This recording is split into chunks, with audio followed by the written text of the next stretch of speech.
have to be honest, I'm excited to talk to you more than whatever else happens. You know? Perfect, same. Good. Let's not think about it as an interview. Let's just hang how we would hang at Jazz Campus, at Focus here, and talk. Nice. So I would like to start talking about your record, which I really like. Oh, wow. Thank you. Yeah. There's some tunes that struck me right away. Ruby especially. Yeah. The harmonic rhythm and the melody, it just felt very emotional and sweet and smart and intriguing, and I like that type of tune you want to hear again. Thank you. Intro, I love it. I don't remember the titles now, and the second tune, I think it was like Scoville or something. Scoville, yeah. It's a tribute to him. Great ending, actually. Gorgeous, And also, I felt like, I think this is a good thing to hear from a fellow colleague, I hear so much music, so much influences, and like a vast, you have so much, your vocabulary is very awesome, and like so many ideas and explorations and playfulness, and each tune has a thesis of its own, Thank you. Yeah, wow. And the band is great. The guitar player is, I love the acoustic playing too, and the drummer, just great record, It's a pleasure. Thank you. I bet you're happy, to have a... Yeah, those are the guys that I've been playing with, especially the rhythm section, the trio, almost 20 years, and we're good friends, and we've made a lot of records together as my group, but also as a rhythm section for other people's music, So there's a lot of shared experience and trust among us. I feel that, yes, and also what I love to hear in a band sound, each one playing the music, not playing themselves, Mm-hmm. Which is the thing I hate the most. Right. And so, yeah, very enjoyable on that end. It's interesting also that you mentioned that it's a rhythm section that works with other musicians, because that gives you a sense of unity as a whole, as a triangle, no? And Mm-hmm. and a certain type of humbleness too, because you have to adapt to other people's visions somehow, right? Yeah, exactly. Awesome. Thank you. Thanks so much for checking it out, man. I didn't expect it, I just sent it to you because I also wanted to share something with you, And a lot of those pieces were written also after our lessons. Nice. So a lot of the things that you were saying to me were still ringing in my head, and I try to apply things that I heard from you, Oh, that's cool. What things ring the most after, the water settles? There's 2 or 3 things that stay, Yeah. Well, just the concept of exercises is something that I had in my way of working already before, but I didn't think of them as exercises, more like mind games or limitations. But the way you talked about exercises as like a majority of your pieces, you said from a certain time came out of exercises or had exercise as a starting point. And that to me reduces that big thing that we sometimes put in front of ourselves, where we say, now I want to write the next great piece, that I need to compose. No, just let's find a melody. The way you talk about these things is let's find a melody and answer it and then do something with it. It's very hands-on, and it reduces the there's magic to what we do as musicians and as composers. You know, there's a magical component, but sometimes that can be in the way, or can be an excuse for, oh, we're not feeling it today. You know, we don't have the inspiration, whatever. From you, I got a sense of hands-on writing. Let's write something. Let's find something. Let's work with it. And that process of working with it then is the seed for the emotional component that comes naturally with it when you just start working on something and playing with something. That was something that was really inspiring for me. And also thinking about those things that where you said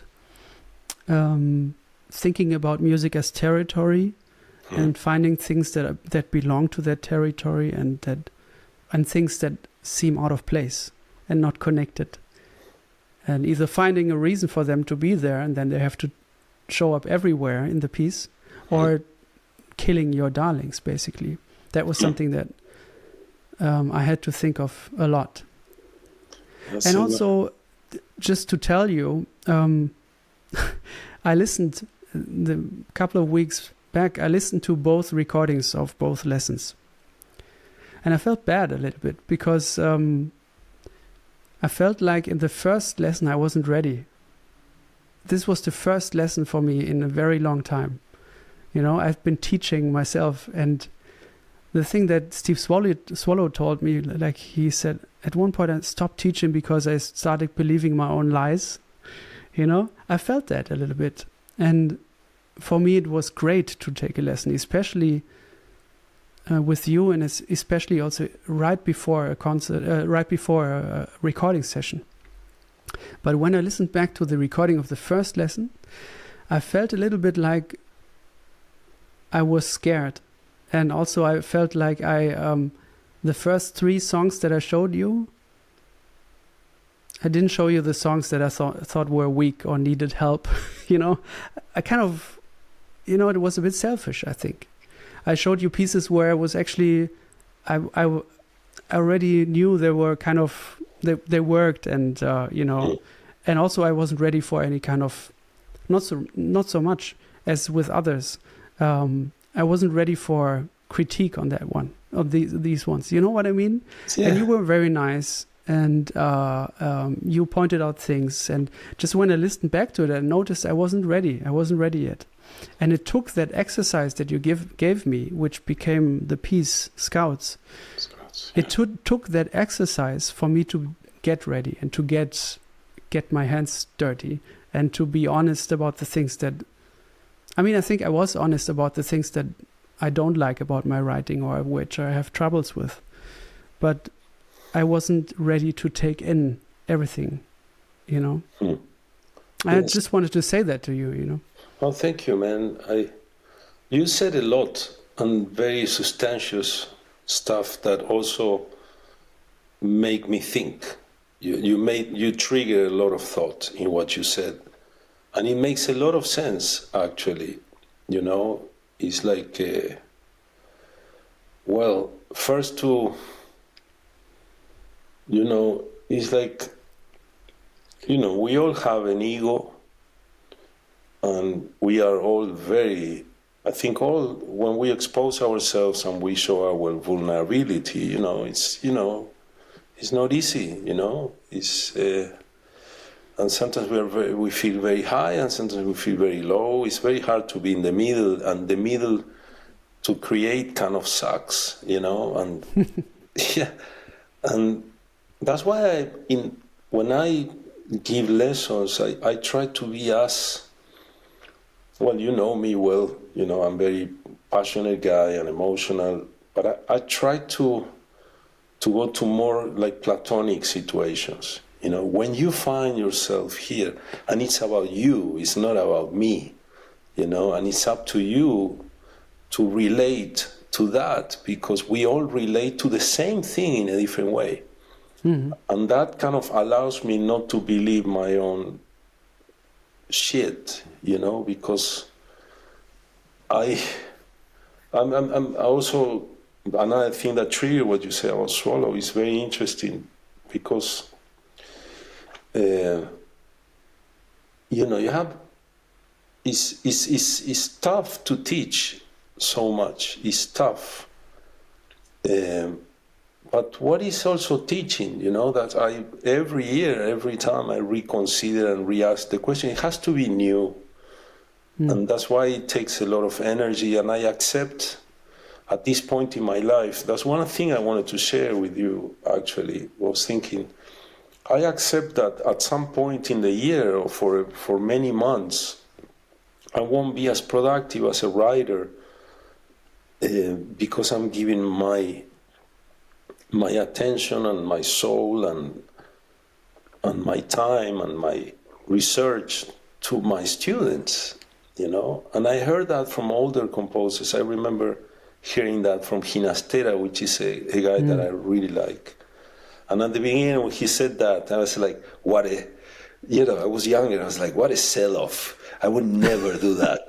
And then you see time goes, you know, I was in my 30s, now I'm in my 50s, and I do it with pride. And those are the times that I mostly do exercises when I'm teaching, you know, like, you know, maybe I have a couple of hours and I say, I'm going to do like a little, instead of doing a puzzle or instead of watching a movie, I'm going to do an exercise. I'm going to do it and I keep it there. And then maybe I have no feeling whatsoever when I do it.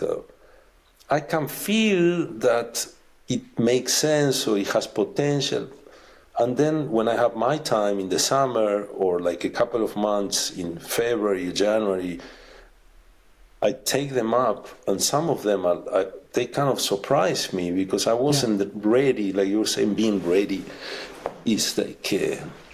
and the last thought that you triggered was very interesting because you made me remember when in my late 20s, I was in New York and I felt like I was completely stuck. How so? Oh, yeah. It's just like, in general, I was very stuck because let's talk only about composition, not life situations, but I felt like I was kind of writing the same thing, that I was looking for the same thing. And I started getting very impatient because I was looking for the same type of emotion or the same thing. And I find myself like playing a lot of bumps and trying to sing melodies on top.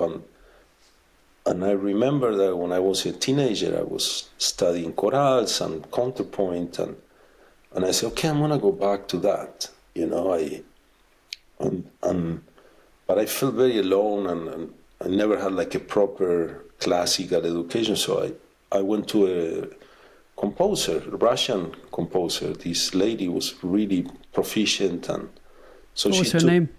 Inesa Saretsky. I don't remember exactly the last name. Late 90s. So I went to her place, and I told her what I'm telling you, like. And she said, play something for me. And I played like some Bach invention or something. And she kind of laughed or something. And she said, like, are you a professional musician or, you know, what's your job? It's really blunt, you know. I love that. And I said, yeah, I am, you know. So like, so... just what do you do? No, I play. Well, play what you play. Don't play this stuff because this is like a real, like a joke or something like that. So I played one of my tunes and she was, oh, this is killing. Like she changed completely. Oh, this is great. I said, where are you from? I'm from Argentina. Yeah, I can feel some folklore, but I also feel like this harmonic twist and what's your problem? She was like, and I told her what I told you, and she said, oh, okay, so let's do this. Write me a fugue for next time. First analyze, because I told her I have problems with form, actually. And that's a big topic for me. Like, where do I put my feelings or ideas? Still is, and it still will be forever.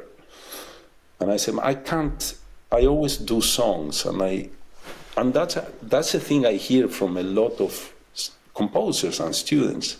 Form, you know. I feel like I'm writing a lot of just tunes and I want to write pieces. So I really relate to the musicians when they... Mm-hmm. And she said, okay, for next time, analyze all Beethoven sonatas. All of them? All of them. And write me a fugue. And I said, okay, how should I do that? Because that's what I'm here for. I need tools. And she said, well, I remember she was very blunt and quick and like, it looks like she was in a hurry, which is something I don't really like in a teacher, you know? Like I was kind of bothering her or something. You know, if you think about it, it's ridiculous because you're kind of paying. It was a lot, it was $100 at that time. And a gig at Smalls paid $50. And my rent was $250, I remember. So I started getting kind of annoyed. I said, no, you have to explain how to analyze. And she roughly, really quickly explained the sonata form to me. And I was glad that I remember, find the main subject, the second subject, and there is a moment that is like they play with the two subjects or something else or harmonic cadences and find the first subject again and the second subject. So I said, okay, I will need like a month for this. So I said, no problem, come in a month. I remember not only doing it with sonatas, but I did with the symphonies too. And I remember having like an epiphany, especially the third symphony, the Eroica. And the ninth, I felt it. I felt the greatness, like the structure. And I remember kind of thanking her. And then I wrote the fugue, actually. The fugue that I wrote is the Fugue X. Fugue X, yeah. Nice. Yeah. And I did many, many, many fugues, and they all sounded Baroque. And I said, I need to write something that's always my thing, I need to write something that kind of that represents something that I have or something that I hear. So I wrote it without the piano because I said I'm going to write what I hear. That's why it's just an arpeggio. You can sing every line. So I went back, I took a couple more lessons and going back to the idea that you triggered me, it was so she asked me, okay, write a sonata for next time. So next time I write a sonata, it was very, very hard. It didn't feel like my thing. So I wrote it, and then she said to me, really kind of dismissive, stick to your songs. That's really good. You have something there very special. Stick to your songs. Don't try to be intellectual. Don't try to find something, just stick to yours. And that pissed me off so much, man. Mm-hmm. And she's right. But I was 28, 29, and I was like, I'm going to just keep digging and trying to find a concept. And so I always remember that, because sometimes you can say things to musicians, we can call students, but we say musicians, that kind of trigger them in a bad way. But if you do it gently and smart, you can put them in a fence about identity, because she was right on, man, I still dream that I will write things that are not songs. Yeah. But I still write songs. Yeah. Yeah. Even if they're hidden or if they made into a bigger form, but there's a song quality always in there. But I think that's a strength. I think, exacto. You could say it's a strength, and I see it as a limitation. Mm-hmm. And it's like digging to the last drop or to the last thing in order not to be a disaster or something like that. Mm-hmm. So something, even in an exercise, you know what I mean. After we talked about doing the exercises, when you have something that kind of makes you feel alive or makes you have hope, or okay, I need to make this alive. So sometimes you have the 99% of the exercise done, but in order to become attuned, you have to find that 1%, and that might take you a month, something that took you an hour, right? So that's you. That's your aesthetic or your contribution on. And sometimes, I fail a lot. 90% of the stuff I write disappears, and nobody hears it. Yeah. No. Yeah. I don't want to torture anybody, Yeah. But on one of those records, there is a piano sonata. On which one? On your record. Is it on? But it's not mine. It's not yours. It sounded like Stravinsky. It's Ginastera, actually. Oh wow! Okay. But there's a thing with thirds. Yes. And that's really sounded to me like. But Ginastera also he also liked thirds. Dun dun ta ti tu dun. Yeah. Dun dun dun ta ti tu ton ton ton. Ta ku che ka ku pa pa pa ta ku. Ta ta tu kan ko don kon.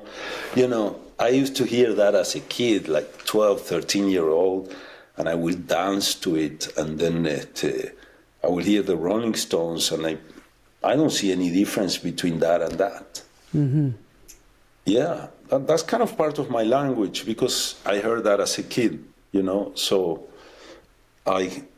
somebody asked me to do an arrangement of that one in Argentina, and I took it. I said, let's go for it. Let's. That was hard for me to practice and that, and man, we were playing that at the Vanguard, that sonata among the other tunes, and believe it or not, his daughter was at the Vanguard. Oh wow!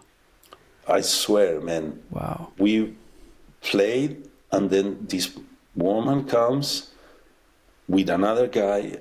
And the older guy, which is like a cultural something, he said, I want to introduce you to Georgina Ginastera.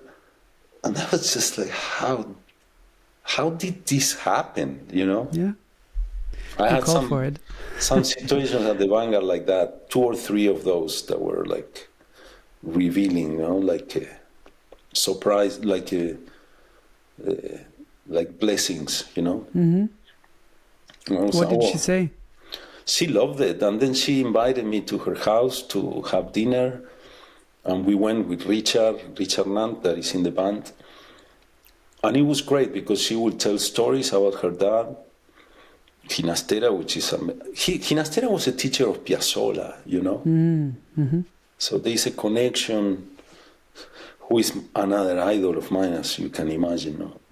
And she was telling some stories. The thing that I remember, the 3 or 4 drops that stayed, are like when she talked that when he would write for an instrument, name it harp, guitar, or piano, he did concertos for this, he would try to write as hard as possible. And that really didn't sit well on me, and I asked, why do you think he would write as hard as possible?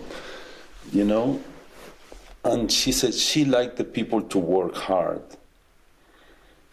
And remember, that kind of surprised me. And the other thing that she said, that he was kind of not pissed, or like not so happy about that his most played pieces were the ones that he wrote in his youth.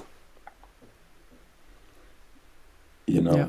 And that stayed with me. And it's true, that sonata is 1952, and everybody plays Estancia, which is in the 40s, when he was in his late 20s, Mm-hmm.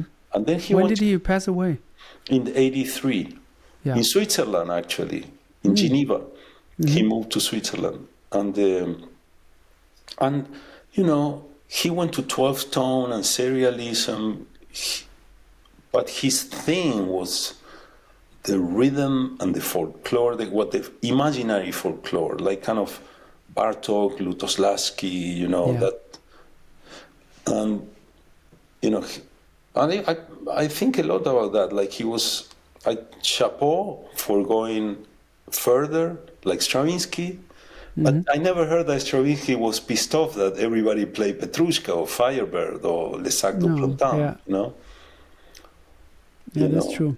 It's true, isn't it? And I think it's those things that made me think, because, in my little world, in my microcosmos, I get here and there requests, can I have the score of Minotauro? Or that's my favorite piece of yours. And I wrote that in school, Yeah, and I wrote many other things. But I'm so happy about it, It's just like, I don't get bitter about that, but we are all different, Thank you for checking out this episode. If you enjoy these conversations, please consider joining me on patreon.com/PabloHeld. My Patreon community helps me to pay for the running costs of this podcast and to develop it further into the future. There's 2 ways to join me there. The interview tier will give you access to lots of behind-the-scenes content. And also you get every episode before everybody else gets, so that's early access to episodes. The other option is the music lessons tier, which will give you everything from the interviews tier, plus 2 video lessons on different topics each month. Lead sheets, so whenever I transcribe a new song, you'll get it first. You'll be invited to listening sessions and much more. So these are 2 options for you to join me there. By doing that, you will be helping me to continue this podcast. So thank you, and let's get back to the episode. Another thing in our lesson that stuck with me was in the beginning of the first lesson, I think. I was talking about the things that I'm struggling with, and then that I try to write things that work against my intuition or against my maybe also automatics of writing, and to challenge myself by doing something, that I haven't done before maybe. And you also said something that was really nice, because you said that I shouldn't also be so hard on myself. And that we can also accept who we are and not try to extend that personality or that concept or that view that we might have on ourselves always, and just to be more how do you say this?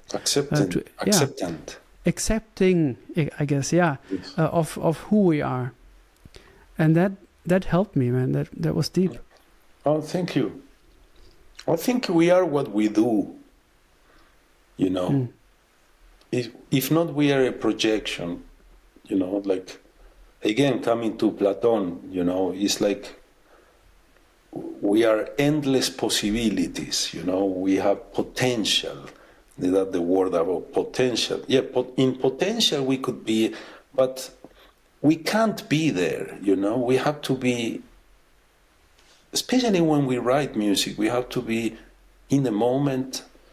And if we, instead of being in the moment, especially when we are working, when we are working, we have to be in the moment and allow the moment to use us, to reveal itself. And then, yeah, of course, when we take walks and we finish the work, of course, we can feel, come on, super down, man, I couldn't achieve anything, but that's part of the game, no? But if we are like that, when we are working, we're not really working. That's what I mean about acceptance. Yeah. And revere. Every time I work, Pablo, I feel it's a blessing when I feel that I'm there in the zone, and I feel like I'm super grateful and to be able to do it, to be able to be in that state of mind, and I even force myself to. I disconnect the phone, disconnect the computer, anything that will take me off, and because I get distracted easily. Even my kids and Kim, my wife, when I lock the door, and I stay there for a couple of hours, they know that is special for me. Because You it need the doesn't. time. Yeah, it's not that I do it every day, but when it's there, especially deadline time, I always do it joyfully, even if I suffer a lot. I got to that point, because I don't care so much anymore about the result as I did before. I care about the process very much. If I feel that I'm into something, I know it's gonna be good, at least for me. Yeah. And that's the killing thing, because if it's good for you, it's your life. Maybe the rest is all like you can't speculate. But that speaks for who I am, and I'm not a mainstream guy or like a superstar. I am speaking for myself. I think of that too, Pablo, because I cannot tell how other people think or how other people. I just share with you it works for me. Yeah. Deadline time is an interesting time for composers, right? I mean, this is a topic that I'm interested in, but also maybe compared to it, if you get a commission and somebody says, give me 70 minutes, give me 70 minutes of music. And I don't get commissions like that. So because I usually just play and bring my tunes to the gig, But I just imagine that this is not the most inspiring kind of commission if you just get an amount of minutes, basically. You know what I mean? No, I prefer 70 minutes than 8 minutes. Okay, yeah. Okay, because it gives you more time to go different places. Yeah. I tell you, it's very fresh. Last December, I had a gig at the Carnegie Hall, and they asked me for 8 minutes of music. Between 5 to 8 minutes for the classical orchestra. And it was one of the worst scenarios for me. And it didn't It didn't go that well. For me, it didn't go that well. People clap and the people seem to like it, but I had a really hard time. A very hard time. How did you start with the piece? I was, unfortunately, I have this thing with classical formations that is like kind of like it triggers my weakness a lot, because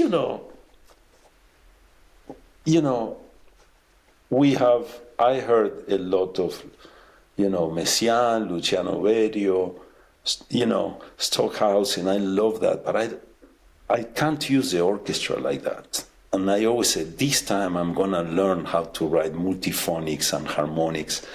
And I start like that, and then I feel completely lost, and I hear the teacher, just stay with your songs, so it's like a big battle inside, because I want to go forward, and in the end, they send me an email, if you don't handle the tune by Monday, we won't play it.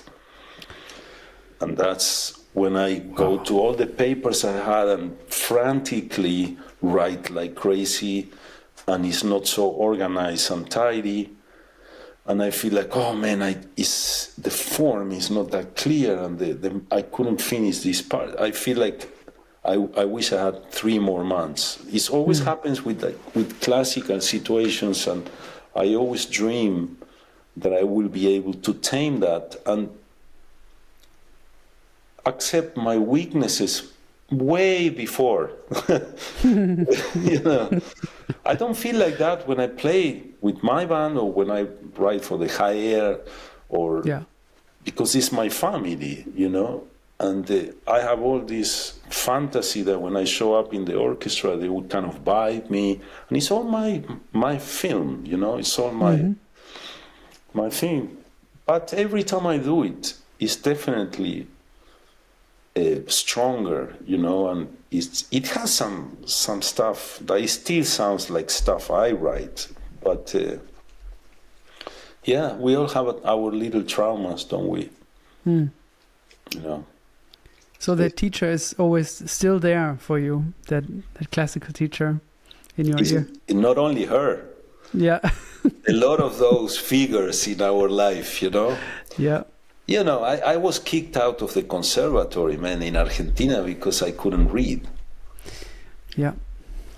So I will play the tunes and I just pick them up by ear. I have pretty decent ears, and so I would play everything. I did 4 years and I passed, from 11 to 14 years old.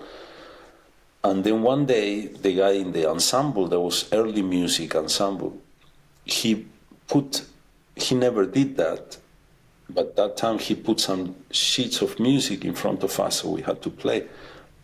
And I couldn't read.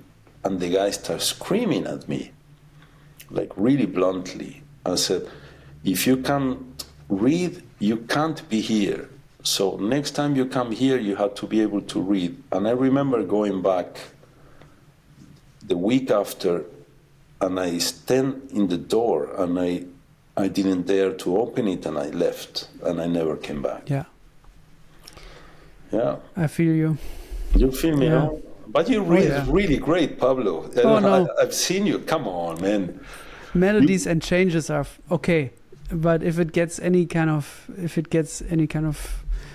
into more complex areas, I'm lost quickly. And also, I have trauma from early big band rehearsals, combo rehearsals, band rehearsals where I was just the weakest reader of all, and I would just look over to my friends and like, can you sing it for me quickly in the intermission,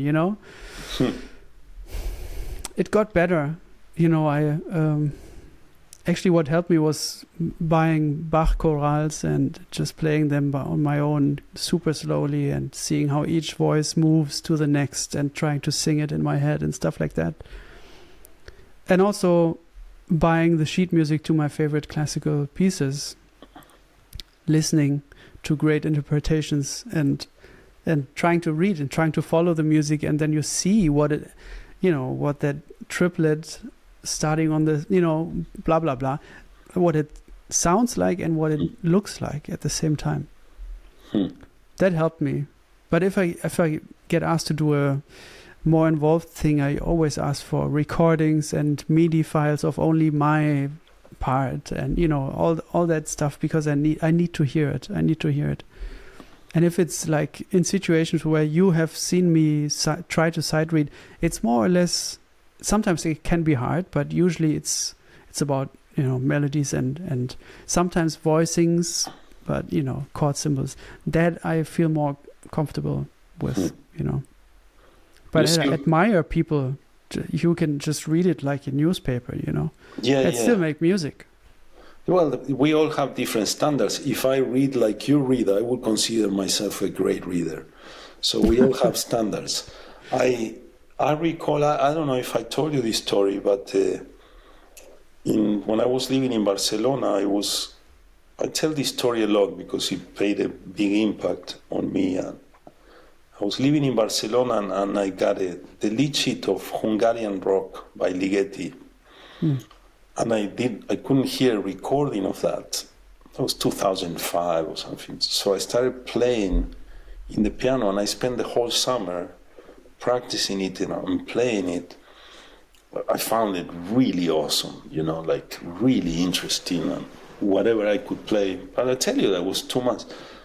And I advanced page 3, and it was 11 pages. And then Ethan Iverson was in town. I said, man, you want to hang out? I said, yeah, come, let's have a coffee. So he came to the house and said, what are you working on?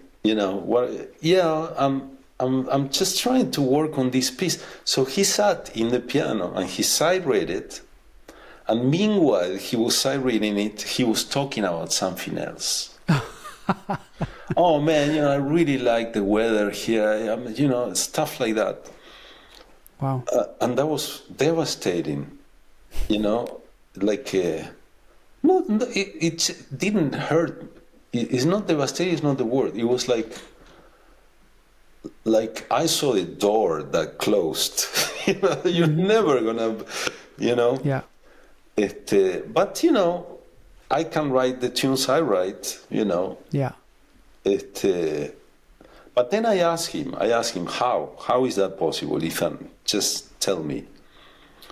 And he was telling me that he learned to read really early, and then he was doing reductions in real time, for ballets dancers, and his life, like my son is 16, Charlie, and he reads way better than I read. Because he learned to read with me when he was 6, 7 years old, and he can really read, and plays trumpet, and so it's also like. That's his instrument, trumpet? Yeah. And he also plays piano. I think his instrument is the ear. He listens, he hears everything. That's beautiful. Yeah. Yeah. And very sensitive, like sensibles, and he's gonna do it, man. He's gonna be like us, like playing and living. Beautiful. He's already living it. He will find his own path, his own music. Does he ask you for advice? Oh, well, what we do is it's a very healthy relationship we have, because we listen to music together. I listen to the stuff he likes too. And then we talk about music. He shows me some stuff that he's working on. We play some stuff, and I taught him I gave him some tasks, some exercises, and he would do it really fast and really good, actually. And so it's not that he asked me for advice, but it's in the house, and also he doesn't feel the weight of having a dad that is a musician. He sees it as a plus, which is very healthy. Nice. He plays with he's still in high school. He has a band in the school, and so music is very natural for him. And for me, it was more a hassle to be a musician, So I didn't want my son to. Well, I'm a musician, so he was raised in a house and music is all around all the time.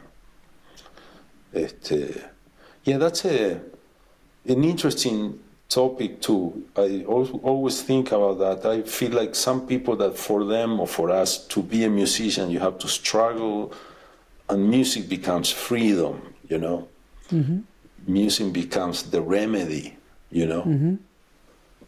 And for some musicians, I feel like that they are raised very early in the music, 5, 6-year-old. They go to the gymnasium or like a music school. They don't think so much about music. Like they usually end up playing parts in an orchestra. I'm just talking very generically, please, no? It's not. But the passion of a fighter for music, and also the underdog, you go to a place and you're the weakest one and you really have to step up. Either you go for it, or you just find a job in something else, Yeah, I pay attention to that a lot, actually, in the students, the musicians. You have like a Chris Chick, for example, Chris, right? And when I heard him, I was 20 the first time in the school. He was playing like he plays now. So I asked him, not at that time, like in our hands, like, when did you find that you play like this? When did you? And he said, well, I picked the saxophone when I was 14, and around 16 I was playing kind of like I play, and I was, how is it possible? Yeah, well, my dad was a band director, and I started playing. I was like fun and joyful, and I was okay.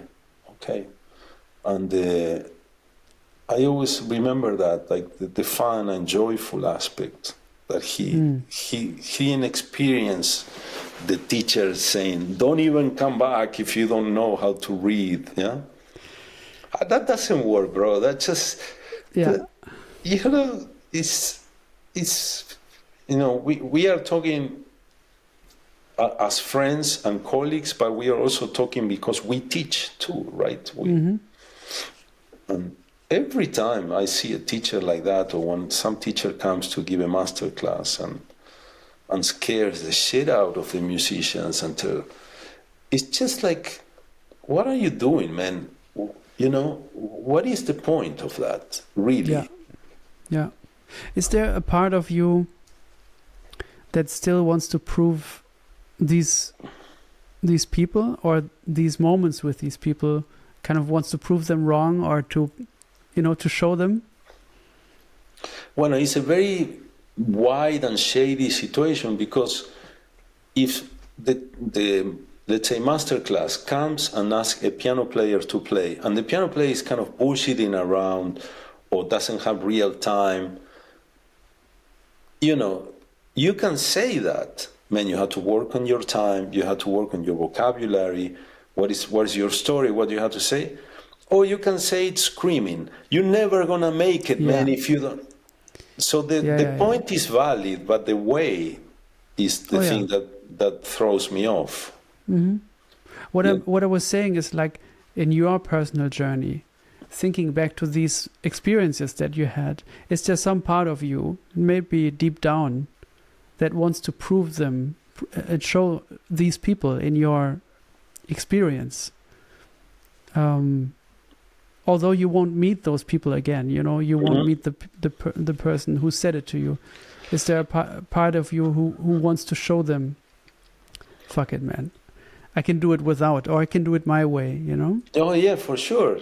But the way to prove, what we can say prove, is like, I'm gonna share with you what I mean. I'm gonna share this thing that is inside, that I'm gonna bring it out, and it's gonna be alive, and you will witness it. Yeah. You might like it, you might not like it, but it's alive and it's there. And I always felt like that, and I still do, actually. I still feel that I have something to share that is just very personal, and that's, I don't know if it's proving someone or something, but it's like, if not, I wouldn't do it. I have a hard time with proficiency, I really do. Like when I'm asked to do jobs, like you say, for example, you go and play in a band that they play standards, and you just have to play a very straight ahead book, and it's not a good example. For example, let me give you an example. Like, I had to do arrangements when I was in Barcelona of a cabaret, the "Oh cabaret, oh cabaret, oh cabaret will come and bienvenido." It's very nice. I just basically had to arrange that for a sort of orchestra, and I took the gig because I needed it to survive, and man, those are the jobs that are the hardest for me. Because somehow, it's like what you were saying, it just triggers me about proving, and say, why am I playing this chord? Why can't I find another chord? Why? And I just go and I use so much time to end up in the chord that it has to be there, If not, it just, of course I respect the music, so I will end up writing. But there's a couple of moments that, like, there's some magic or some interesting thing happens, but that takes a lot of energy and time for me. So that's why I don't do that a lot, because I'm not proficient at it. And I respect a lot people that can do that, very much. All my admiration, like more pragmatic approach to the situation, Mm-hmm. I'm not pragmatic. Very Argentine, we Argentines, we just loop around the same thing over and over, and it was beautiful for me, so it's that kind of struggle, and if you are humble and you're honest, at the end you come with a simple solution and then you say, man, you can't believe how hard it was to arrive here. Yeah. And if you don't do it, you feel like you're not being honest either. Mm-hmm. And I'm talking very much about my culture, actually. It's not only me. That's why you have this, I don't know if you know too many Argentine musicians, but, we have some really killing stuff that is traditional, but at the same time, this has some unexpected moments that make sense, but they are unique. Sounds like a good description of your music as well. Well, if you see that way, I'm honored, Pablo. My brother's name is Pablo, actually. Oh yeah, nice. Pablo Klein. So if you see it that way, I feel happy. I really do. It's always like a trip when I listen to your records, and I know there will be things that trigger my imagination and capture my ear right away. There's always things that, whoa, how did he come up with this? And there's sometimes things where I feel like maybe I can trace the exercise, but in the most beautiful way. And please don't get me wrong. I don't. It doesn't sound like an exercise, but I really like. The same with Coltrane. When I can hear what he's working on, and where he's processing things and working through things, I like it. And I hear it in your music as well. You're going through things. I can hear thematic material. I can hear an idea evolving, going through stuff. Yeah. Amor Profundo is a song that I would love to talk about. I would love you to talk about it. I haven't heard I haven't seen the chart or anything, but it's from the latest album, it's maybe my favorite track that I go back always and loop it. Okay. Well, Amor Profundo, I wrote it in 2004, the original version. And we recorded with Los Guachos in this record called Filtros. And interesting because when I wrote the fugue, that fugue X, I was like, sometimes I get obsessive, and I was like 8 hours a day trying to come up with a fugue. And I wrote many. I have somewhere in Buenos Aires, I have like 5 or 6 books of that fugue, And so when I finished that fugue, I wrote many other tunes that are basically the form of that fugue. And Amor Profundo is the same form of Fugue X. Can you explain? It's just like it's a fugue that is E minor, then goes to B minor, and then you have another subject, and then it goes to the first episode with after the first episode you have a dominant, and then you do the theme in the relative major, and then the form of the fugue. And I love the form itself. I realized that I not only liked working on the fugue, but it's A, B, A, C, and it just keeps looping. So that was a form that I never used before. So it stayed with me just to having another chance, You say something and then you have a counter idea, and then you say the same thing you said, and then you have another. It could have gone somewhere else. You know, it's like playing with possibilities, you know. And I have many tunes with that form. But, you know, then starts, like you said, starts with the form, and then somewhere it takes a turn because the music asks you to go somewhere else. Yes. Amor profundo, sceso, la ultima, airport fugue, the ones I remember out of my... They are all the same exercise, let's say. An amor profundo, the vamp,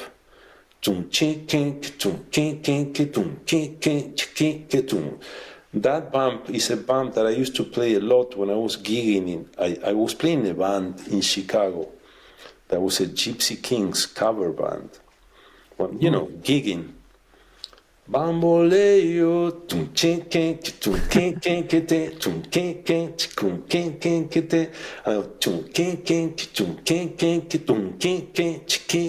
and it somehow it fit on my clave, and I love that tune, and we were playing, and I stay with that tune because we were playing a lot in Chicago, and then we had a gig in a sort of, let's say, a big hall.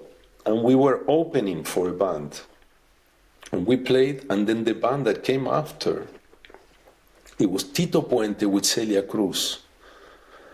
And they played the real Caballo Viejo. Bamboleo is Caballo Viejo. And they played, and man, I was like, it just passed all through me. I just really felt the joy of clave, and it just stayed with me. I was like, man, I'm playing this shitty version, Bamboleo, and this is the shit, man. This is the shit.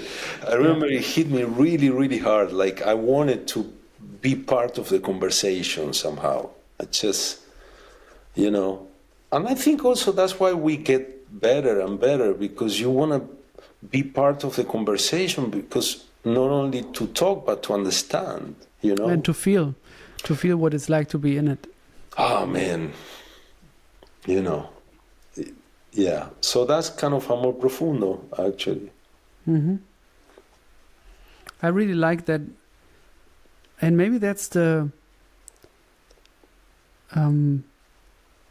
magic about that form, because when the first couple of times that I listened to it, I was telling friends about this piece, and they check it out. It seems like it's growing. It seems like it's evolving all the time.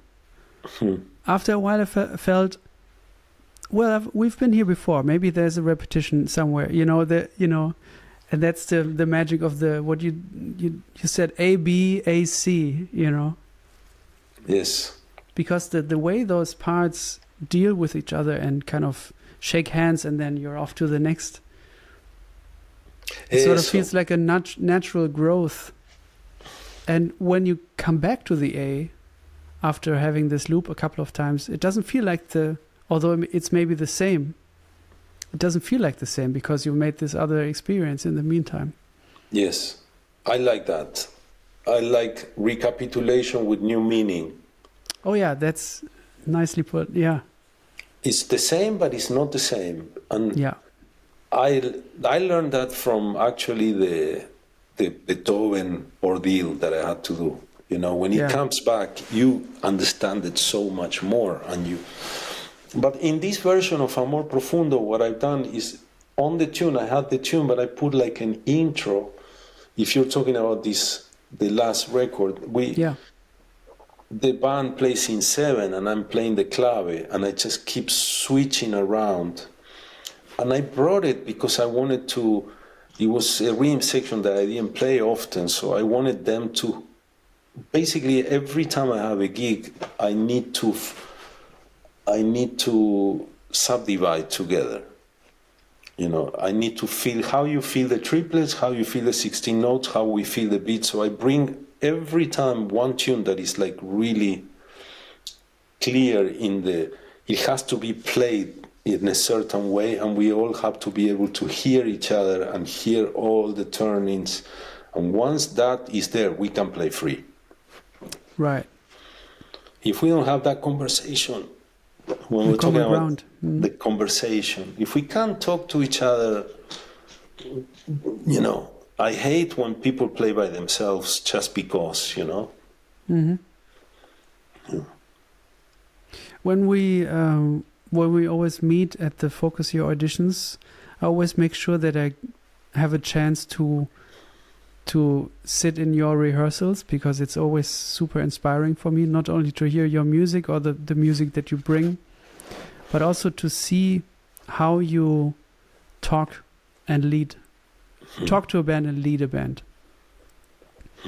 Maybe you can talk a little bit about your experience and the journey of arriving or getting closer to what your ideal of somebody who's in front of a band, telling others how to maybe approach the music. Cool. What your idea of that is. When we are talking about the rehearsals with the Focus Year, the thing is, each rehearsal is different, right? Because these guys are basically sight reading. So I pay attention to, in that situation, a specific situation, like what is the relationship with the player, with the part, and the listening. You know, I'm patient, and I see how each one reacts to that aspect first. And that's why I bring different types of tunes. Ones that are demanding to read, ones that are demanding to hear, and some of them that they need to they need their own way of playing it in order to make it alive, the music. Yeah. And those are the things I pay attention, and I always try to allow the musician to be the best that they could be in any situation, actually. So I learned that by doing it a lot, and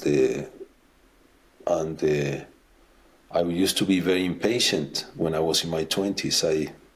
Very impatient. If I bring a tune and it doesn't sound good at the beginning, I get really anxious and nervous, and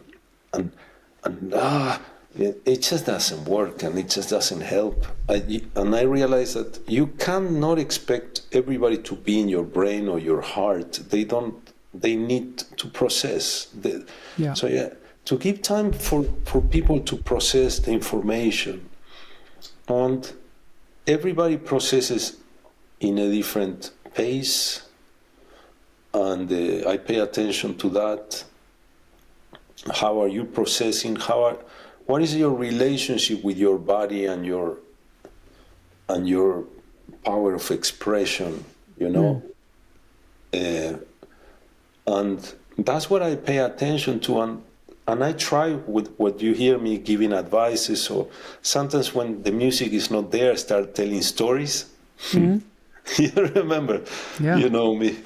I tell stories, and I always also tell that I'm not a good reader, and I always say, I'm not a good reader, but I don't fuck up a rehearsal. You know, if it's not about me. If I can't read what's written, I'm just not trying.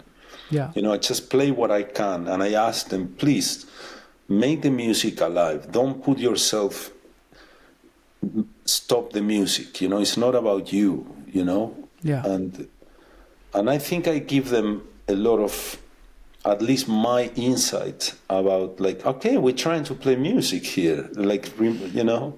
Mm-hmm.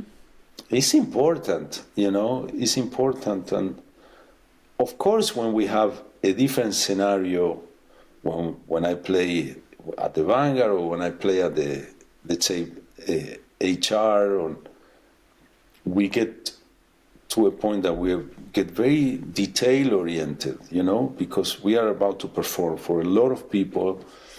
And even at those situations, I am very, you know, another thing I learned, be patient, because you play a tune, it sounds really bad, but you try to play it till the end, so they get a whole picture of the stuff. Mm. And you don't stop for little details at the beginning, you know. Then you play it again, and then you play it again, and you say some stuff, and it just grows and grows, and it's so much more efficient. that reminding them that they made a mistake here and there. That's just so useless, you know. And then after 3 times you hear that somebody's playing an F sharp when it should be an F natural. Say, watch out, bar 45 is an F natural. Oh yeah, right. You expect that they will hear that, you know, and sometimes that surprised me a bit, you know, when somebody plays a note that doesn't sound right for a long time, just because they see it and they forgot there is an accidental, but they trust more what they see than what they hear. That's interesting, yeah. That's personality or life or whatever. I'm not there to judge or nothing. I'm just there to make the music alive, you know. And when we're talking about territory, when the music is there, you forget. That's when the blessing comes. That's when you forget what time it is. You forget that you have to pay your bills. You forget that your belly hurts or whatever that is. Or you had a fight with your wife. You're there working for a common goal, and you start believing in the future. Yeah. You know? That's deep. It's a deep topic, you know? It's a deep topic. We feel like we have a purpose and we are helping somehow for this ball to keep going. And I'm not an environmentalist, and I'm never gonna write it, singing tunes, say, don't, you know, telling with lyrics what people should do. Yeah. You know, that's a very deep topic, isn't it? You know? So how can we really make a difference with what we do? You know? And that's a big question that I have lately, and since I became a father, actually. Oh, yeah. Oh, yeah. I mean, it's always so dark times, but they seem especially dark right now, because maybe also the amount of information that we all have. And I also have that question sometimes when we, like, sure, we show other people when they come to our concerts that we try to have maybe creative ideas about problem solving and listening to each other and have a democratic way of building something together, you know, sharing a moment together, regardless of where you come from, who you are, your gender, religion, whatever, you know. But still, we're not, you know. But if we, you know, if we are, let's say, in a concert, either playing or listening, and the energy that situation creates is powerful, and the experience is positive, and somehow gives you something, makes you see things in a different way, and that moment happened, the people that are involved in that, they believe whatever they believe in that moment, and that could translate and spread. And you never know. We don't know what is the impact. We know what impact some music had on us and how it really changed. When you were talking about Coltrane, man, you know, that's a good example of faith, you know. That's a good example of like showing what you're doing, you know. I'm into this and I'm gonna go for it because, and this for a higher cause, you know. You can feel that. Well, we felt it, or we feel it in that. So I think good music also wants to make you be a good human being, you know, a more empathic. You know, that's why I have a hard time with musicians that they don't play, you know, especially writers or teachers, you know. How do you mean, like musicians who don't play concerts or don't play publicly, or? Exacto. Yeah, I have a hard time with that. You know, play a song, you know. Let's play, you know, let's express something, you know. of course you're gonna feel nervous. Of course, maybe you are not in shape. So what? It's not about that. It's not about you. Yeah, some sound that you want to create, especially if you teach that much, you know. Or if I had situations like that with it, especially teachers that become directors. And they're directing Who lose too the much. connection to being a performer, a musician, a creative artist. Yeah. And most of it is like the moment when it's on you to give. It's on you. It's on you to communicate with other musicians. It's on you to share something. That can't be lost. Because if I feel that if that is not there, if we have to teach, we just have nothing to teach.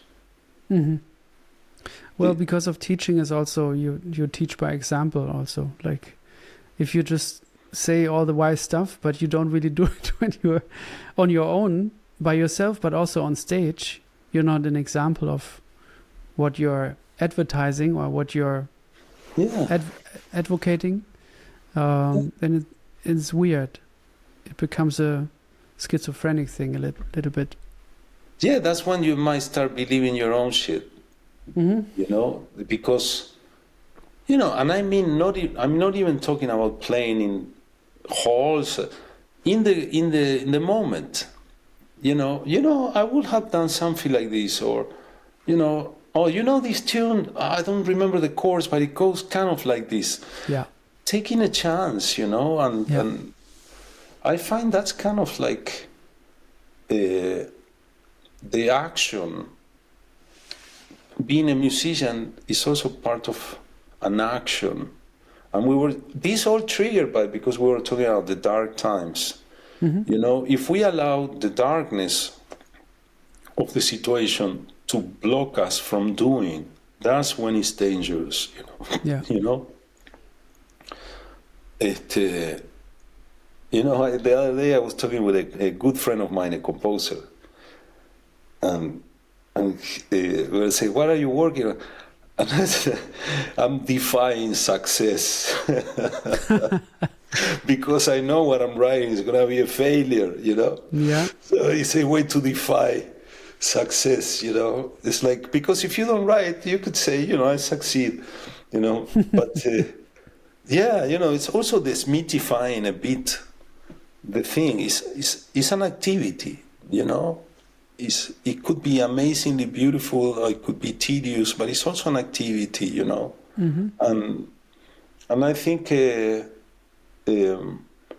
that's kind of what gives me a little hope in at least what we do, you know, because we have so many different musicians and so many different trends of music and so many different people that goes to that trend or comes to this different trend. And you just do, you know, you just do. And I think there are so many different pockets. And if you know, I think it's, I don't know, maybe in this part of my life I feel that way, you know, like I want to communicate with the people that I'm around, you know, and hopefully have a good time and a meaningful time with the people that I communicate. But, you know, again, I'm just speaking for myself, you know, I don't have social media, I have a hard time with that, and with impersonality, I have a hard time, you know. Yeah. When we made plans for this interview, I listened to my favorite recordings of you and also discovered new ones. And this one really became like an absolute favorite album of mine. The one with Rebecca Martin. And I want to know so much about this album. This is it has been on repeat here for the past weeks. and it, with favorite recordings and recordings which you obsess over, there's one moment where you think, this is my favorite piece. This one is it, and you keep on listening, and then the next piece becomes that piece, So it changes and it evolves. And there is something about the the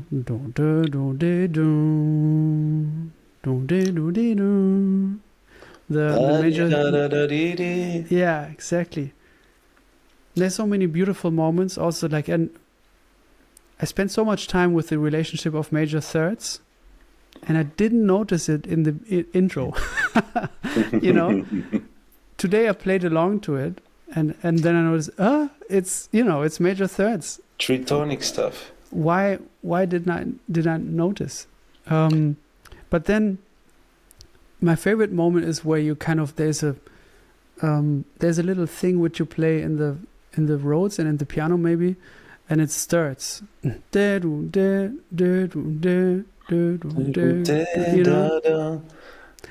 at the end, those thirds become evil because they kind of it becomes kind of like bitonal or something, where you're stuck to an older the thirds are stuck to an older harmony, or they already emphasize something that is coming.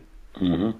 And it's this beautiful moment of that really, really hits me deeply. That's my favorite moment from this piece right now.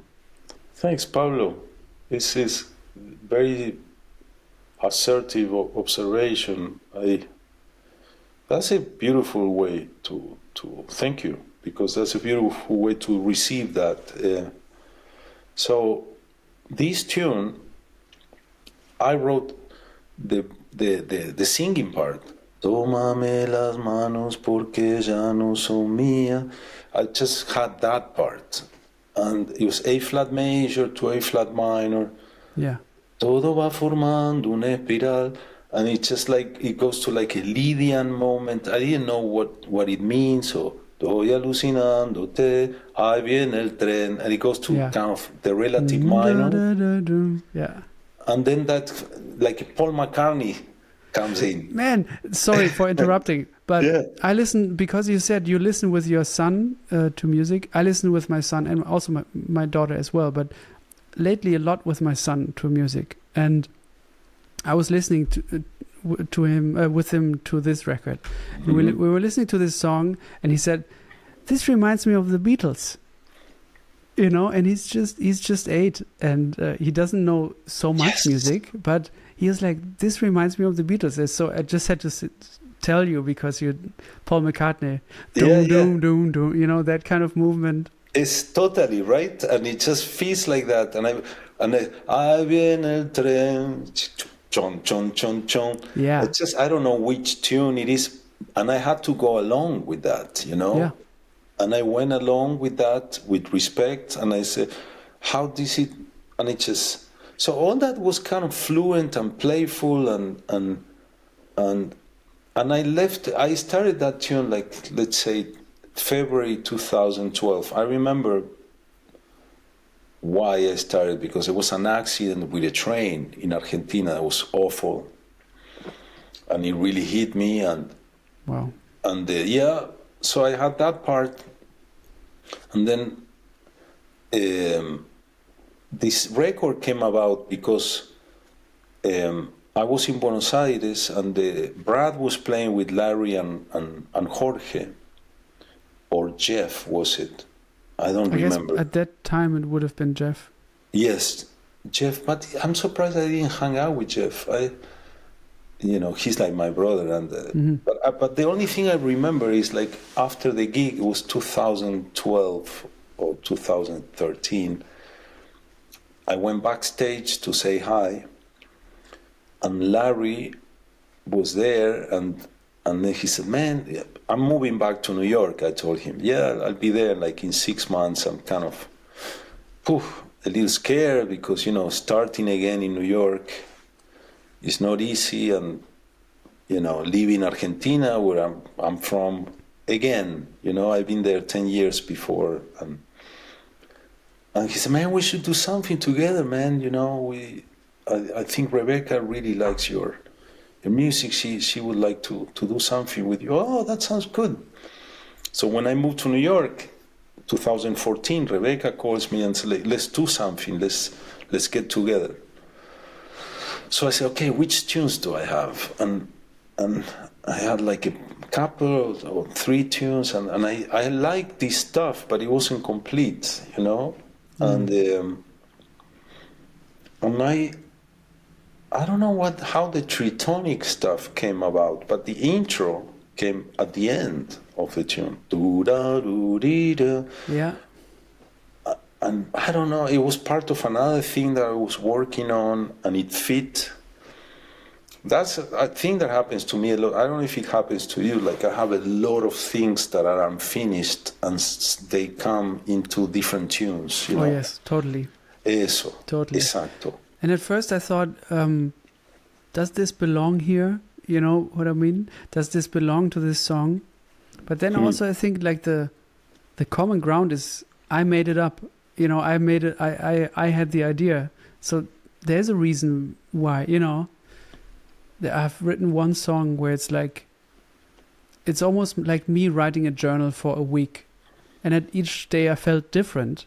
But I can see something that connects all of those different moods. So it made sense to just put it together as one song.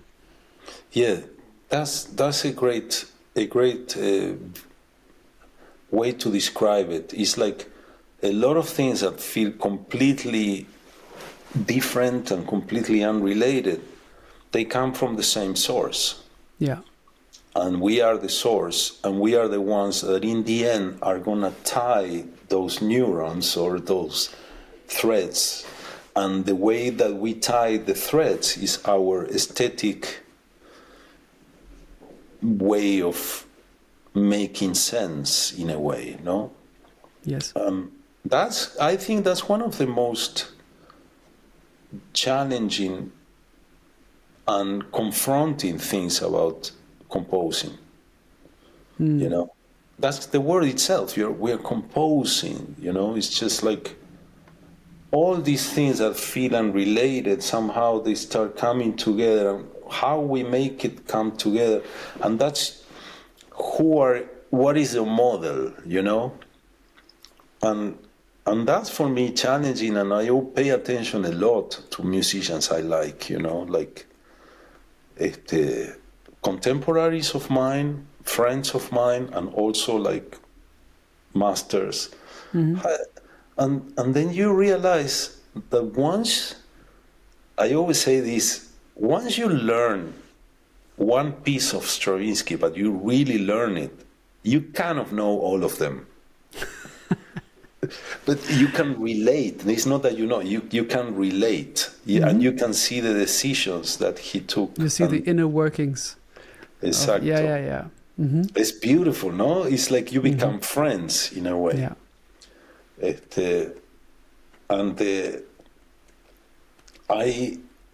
don't know if you had this situation, Pablo, that it's a moment that you say, oh man, I always do this. I always make this decision here. I want to make another decision. And you make the other decision and it doesn't feel right. It's just awful, Yeah. Yeah. It's back to the acceptance of who you are. Yeah. Mm-hmm. And the Argentine thing, you make 20 other options, but you stick with the first one because that's the one that is close to your limitations, but at the same time your honesty or whatever because you can play by heart also. I like music that I can play without having to read it, Mm-hmm. I like to remember harmonic rhythms. I like to remember melodies. Yeah. It's important for me. And this last gig we were doing lately in New York, actually, Vinicius was in the band, Vinicius. Yeah, nice, cool. Sebastian, the bass player. Mm-hmm. all ex-Focusiers, Rogerio Boccato and Rodrigo, the drummer, and we were playing, and we did some little tour, and I was like, let's play by heart, let's see what happens, you know. And they could play most of the music by heart, and of course there was some chords here and there that were not the right chords, but it makes a difference, you know. It makes a difference. And so that's related to the choices that we were talking. No, I divert a bit. You know. Yeah, it's like remembering the music in real time, not following an inner lead sheet, but like it has to go here. Yes. It has to land here. Eso. And of course, this is the melody note here, and then you get a different kind of also appreciation for each compositional choice. It's being written every time you play. Is being written, you know.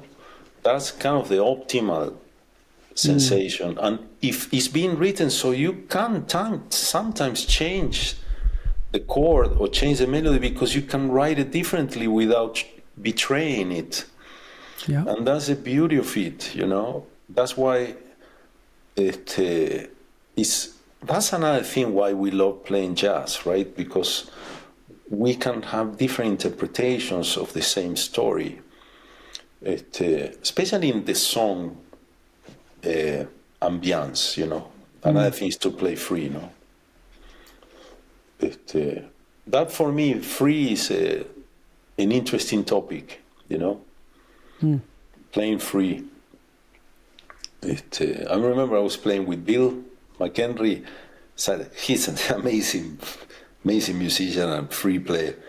In the 90s, and we were playing at this place, Cornelia Street Cafe, and we were playing free, and I start banging the piano, like literally banging the piano.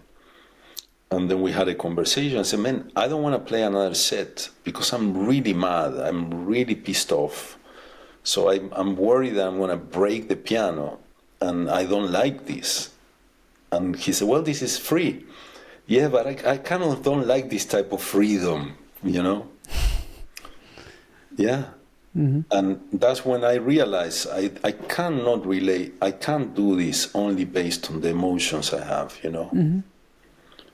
And I really admire the free playing, you know, Tony Malaby, you know, I love Chris Davis. The way they approach it is awesome, but I could never go there. And for me, it's a mystery, another mystery that I didn't tap too deep into, you know? Mm-hmm.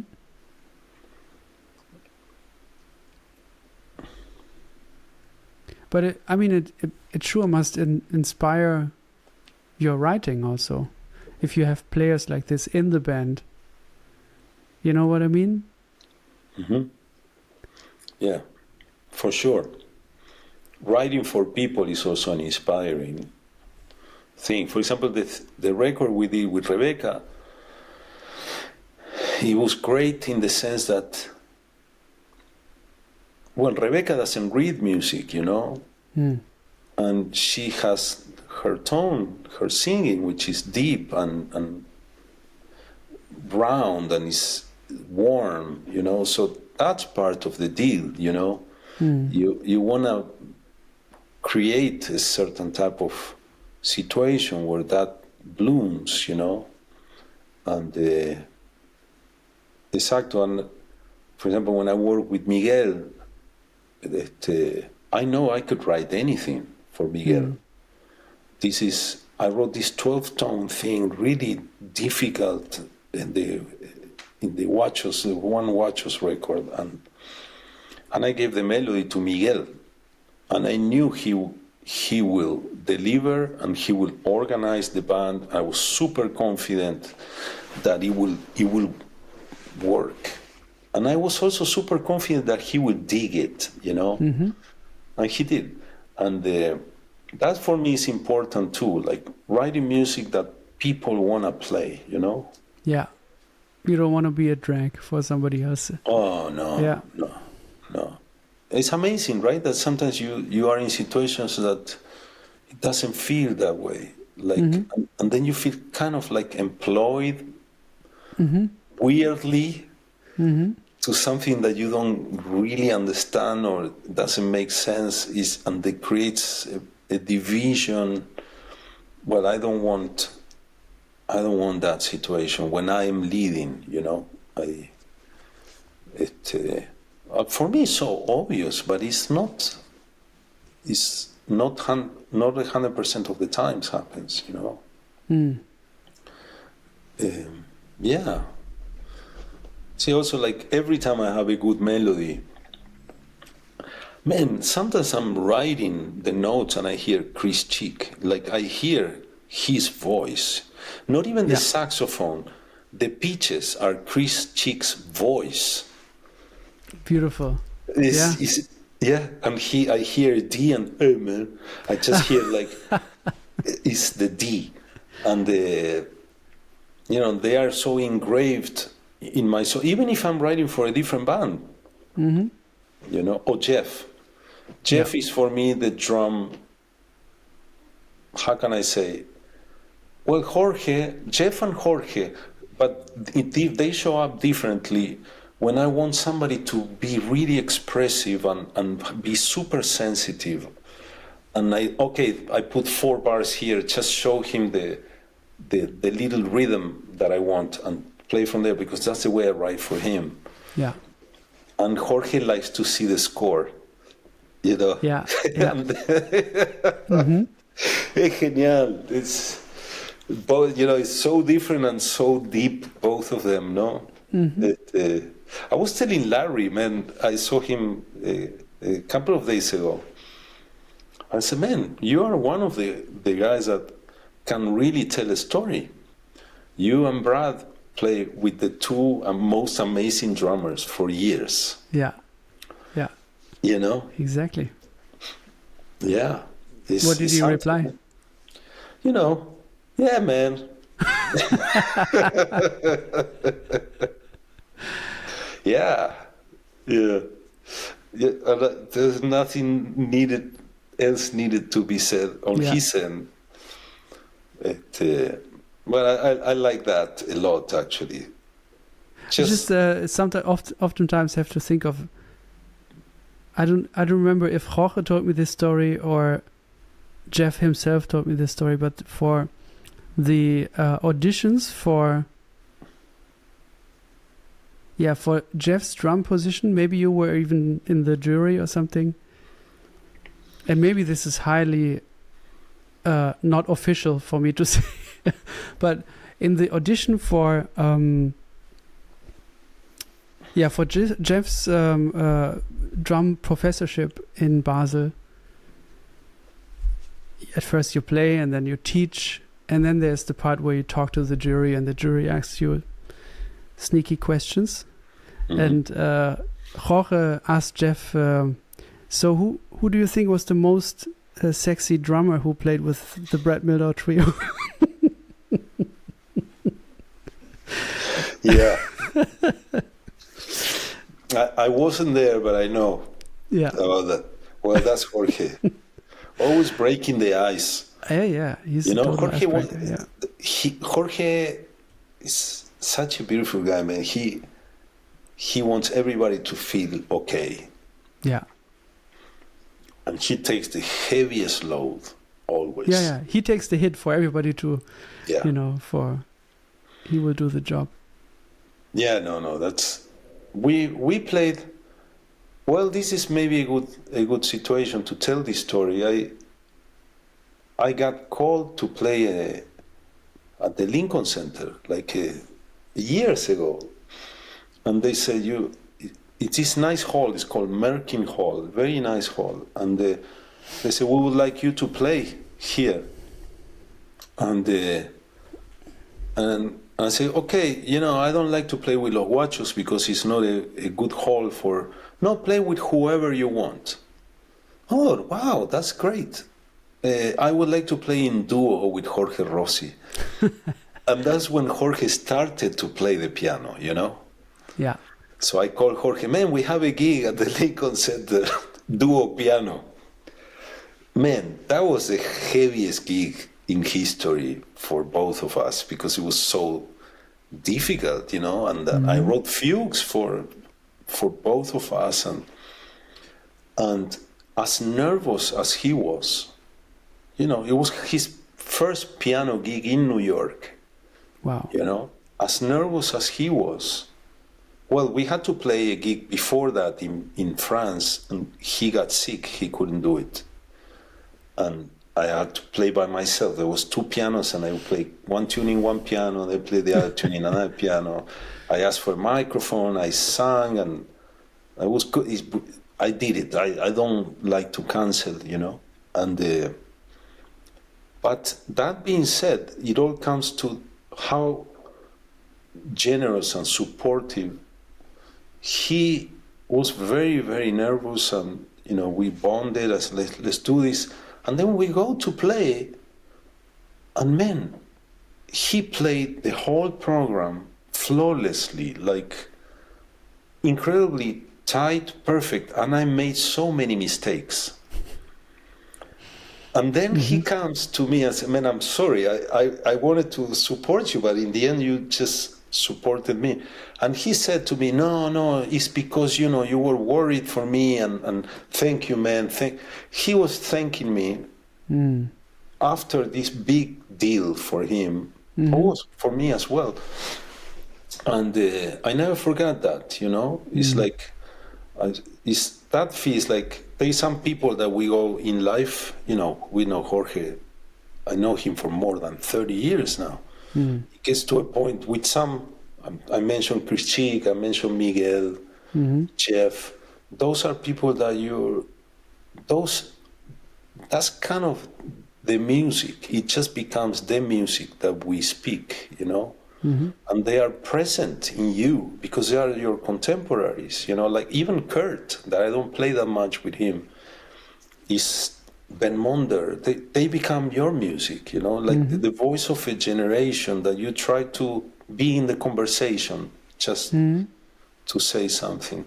I feel those guys, Vite, don't you, and you know, you talk to a lot of musicians, and don't you feel that it's a little unfair that when people talk about their influences, they talk about Bach and they talk about, like, you know, so on, Charlie Parker, but those are our influences, our people, you know, and those are the people that make you feel that the whole thing makes sense and it's worth it, and it's worth the hustle, the fight, the hours and hours and hours, just to write a chord that Ben would love to play, you know?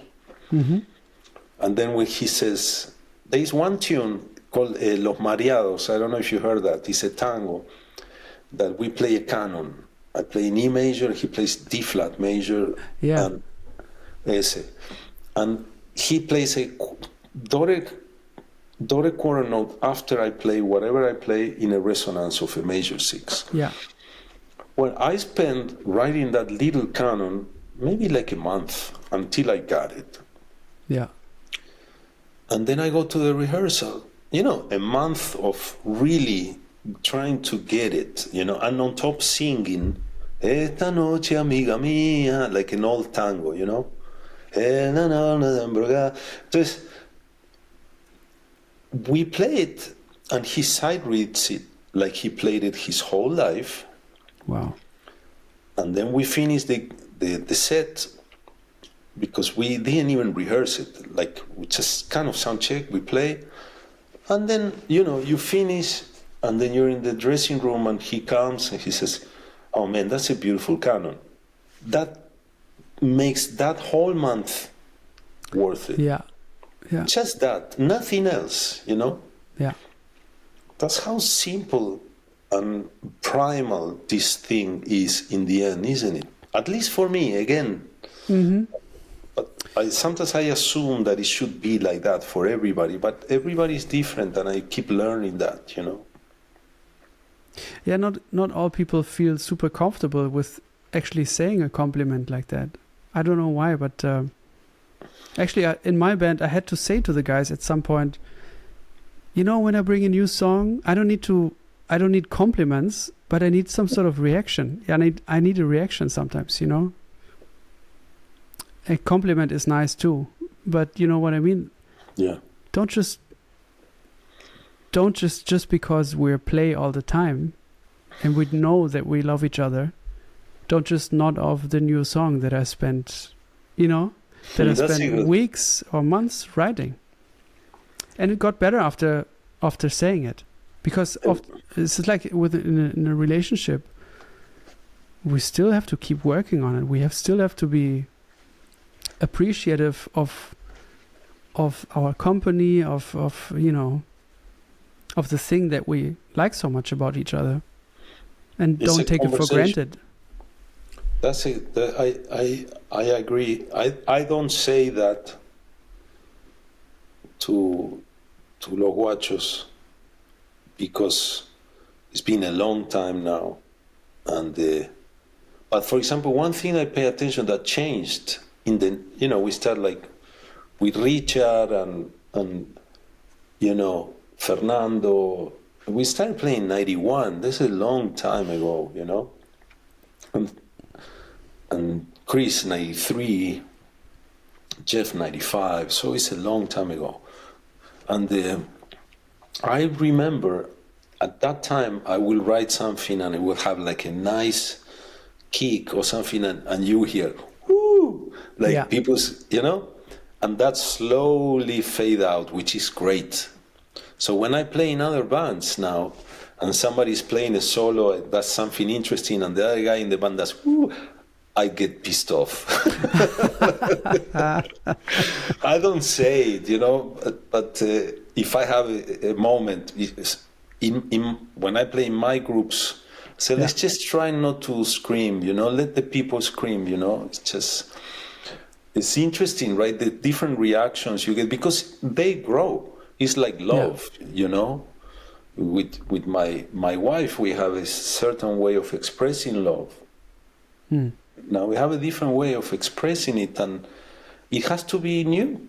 And sometimes the reaction you're talking, that's great that you say reaction. I don't need a compliment. I need a reaction. Yeah. You know?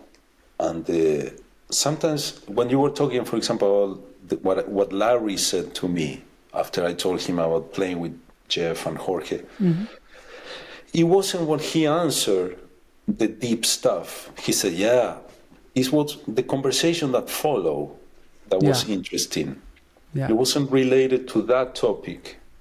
It was something else that was interesting. But that you said these things, I suppose, opened the door for the conversation to go to a different direction. And the same with music, right? If you're writing something that the Paul McCartney stuff, let's say, that I was talking before, and if you allow that to be, that might lead to something else but you need to cross that situation.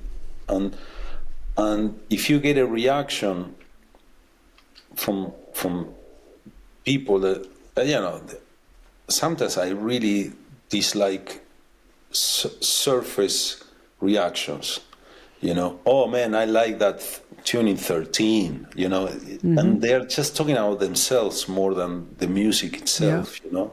I got that, you know. It's okay, you know. I say okay, and I just let it pass, you know. Yeah, you know, this again. Everybody is in different times, you know. Different. It's very complex human relationships, right? And that's why, again, I love music, because it's a way of. It's a complex relationship but towards a common goal. Sometimes when you go to hang out with someone, there is not a goal, you know. So sometimes, you know, it's just like, you know, like say, no, we just have a good time. I say, what is to have a good time? You know? What does it mean? Exacto. You know, I have hard times with that in general. Hard times with having a good time. Oh yeah. But you're always a good hang. According to you, because we are alike. we think, we feel, we like to go deep into things, and we like to discuss things, you know. I remember every time we see each other, we go into boom, you know. Yeah. Some people know, you know, and it's okay. And that's why sometimes I book gigs, you know, not only to play, but just to have a situation, you know, a situation, you know. For me, it's important to... Do you mean being away from home, waiting for the gig and then having the chance to exchange? Not specifically being away from home. Actually, I booked a gig in Beacon recently, where I live, and I wanted to experience the situation in Beacon, and just to see my neighbors and the people from Beacon come in, and see what happens after the gig. I usually leave after the gig, but why? Sound check, rehearsals, there's conversations that come, you know. I also, don't forget, I'm not so connected with I don't know what's going on too much. That's the downside of not having a social media life. I miss a lot. So just to hear, he recorded that, or he wrote this happening stuff, and I said, let me know. So I write down the record. Or, that for me is a way to be back into that situation, you know. That very simple what I'm saying, but also like I like to write tunes or bring music that like breaks shields, you know. I love that, like makes us feel like kids, or makes us feel like we have a certain type of mission or duty that the music is requiring of us, you know? Yeah. Or a certain type of concentration, you know, like all this rhythmical stuff that we have a hard time assembling together, but from outside is very relaxing to hear. So we know that we are all like brick workers, but from outside it looks like a beautiful structure. Yeah. You know, that type of humbleness I like. When it feels it's hard labor and it doesn't pay off, that's one of the 90% that goes away, you know. A good example of that is a Burrito Hill, you know. It's a good example of being focused on a rhythmic, intertwined thing, but it's so rewarding, you know. But you did it a couple of times. Like on the new record, there is it's called something with mirror or something. Mirror, yeah. Well, the same, every time I have an idea with that groove, I call it burrito. Yeah. So, and when it's the two grooves together, it's a burrito hill. So I have burrito hill mirror, burrito hall, burrito hill inverted. So in my notes, right? It's just an exercise. That's definitely an exercise. But Burrito Hill, the real Burrito Hill, is a blues and is a tune, you know. It has such a super deep vibe, instant vibe. Instant vibe. Yeah. And I thought that I could only play with Los Guachos for a second, because I tried to play with other people and it wasn't working, and I was like kind of a drag, because for me it's one of the tunes I like to share with other people. And I found a way to explain it, and I'm more solid myself playing it. And it helped. And now I can play, definitely. When I have a percussion and a drummer, I need two different rhythmic players for that. And finally, I think it came around. And the other thing that this triggers, and I think I feel like the newer generations, they have all that material inside. The rhythmic material? Oh yeah. They come formatted with that. as when we were younger, the older cats, we had some stuff that they already worked really hard on, but we have it ingrained. I think there is some DNA consciousness. I believe in that, you know? If you hear something when you're very young, it stays in you easily. So the kids in the early 20s now, they know all this stuff. So that, sorry, I got in a roll, but that brings me to the conclusion. If you're going to do something hip, you just make sure that it has some substance to it, you know? Yeah. That is beyond the hipness. It has to have some substance. If It's not, not just the effect. No, the effect dies really, really. It might die in 1 hour, or it might die in 10 years. But the effect of it will definitely die. Yeah. You know, but the substance is what stays, right? And what wants us also to play, you know. So we are saying so many things that are so obvious, but we are reinforcing our beliefs. Exactly. The right things, we can't hear them enough, I think, you know, from different perspectives. Yeah. That's why I do the podcast also, you know. I hear so many similar stories also from all these people, but everybody tells it in their own way and has a unique vision, and some visions contradict each other, and, you know, but there's a certain underlying truth that is universal. I don't know. See, I bet you. I saw the one of your podcast that I saw the whole. It would Caroline show. I remember we spoke about it because her partita. When I heard her partita, by chance I heard it, which is great, you know. Yeah. It just from beginning to end, I was like, this is great. This is finally something that surprised me and makes me smile and makes me feel hopeful and grateful. And, you know, the same when I heard Symphony of Psalms, you know, got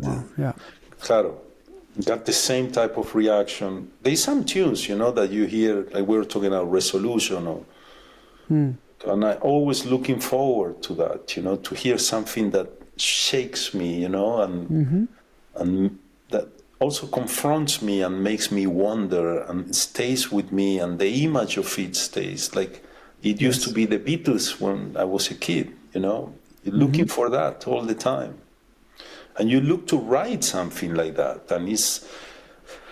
and sometimes years pass by, and I don't come up with nothing that brings that feeling. But I just keep going because this is what I do, you know? It's also the process is what it's about, like looking for that thing and not finding it and still keeping on looking for it. Trying to play like your idol, you know, and failing, and thereby finding your own sound, finding your own approach. It's great to fail by audacity, not by fear. Oh yeah. Failing by fear is failing by audacity is when it's really worth it, because you take you take a challenge and you fail, but you know you won. You know? Can you, maybe that's a weird question, but maybe can you think of certain pieces of yours which describe that? We don't want to think of your pieces like a failure, of course, you know, but... Well, the one I wrote for the Carnegie Hall, actually, is a big failure. You know, in that gig, they play that piece of mine, they play other pieces, and they play one piece by George Lewis, actually. It's amazing, you know. And what's the name? Do you remember? I don't remember the name of the piece. It was last year, and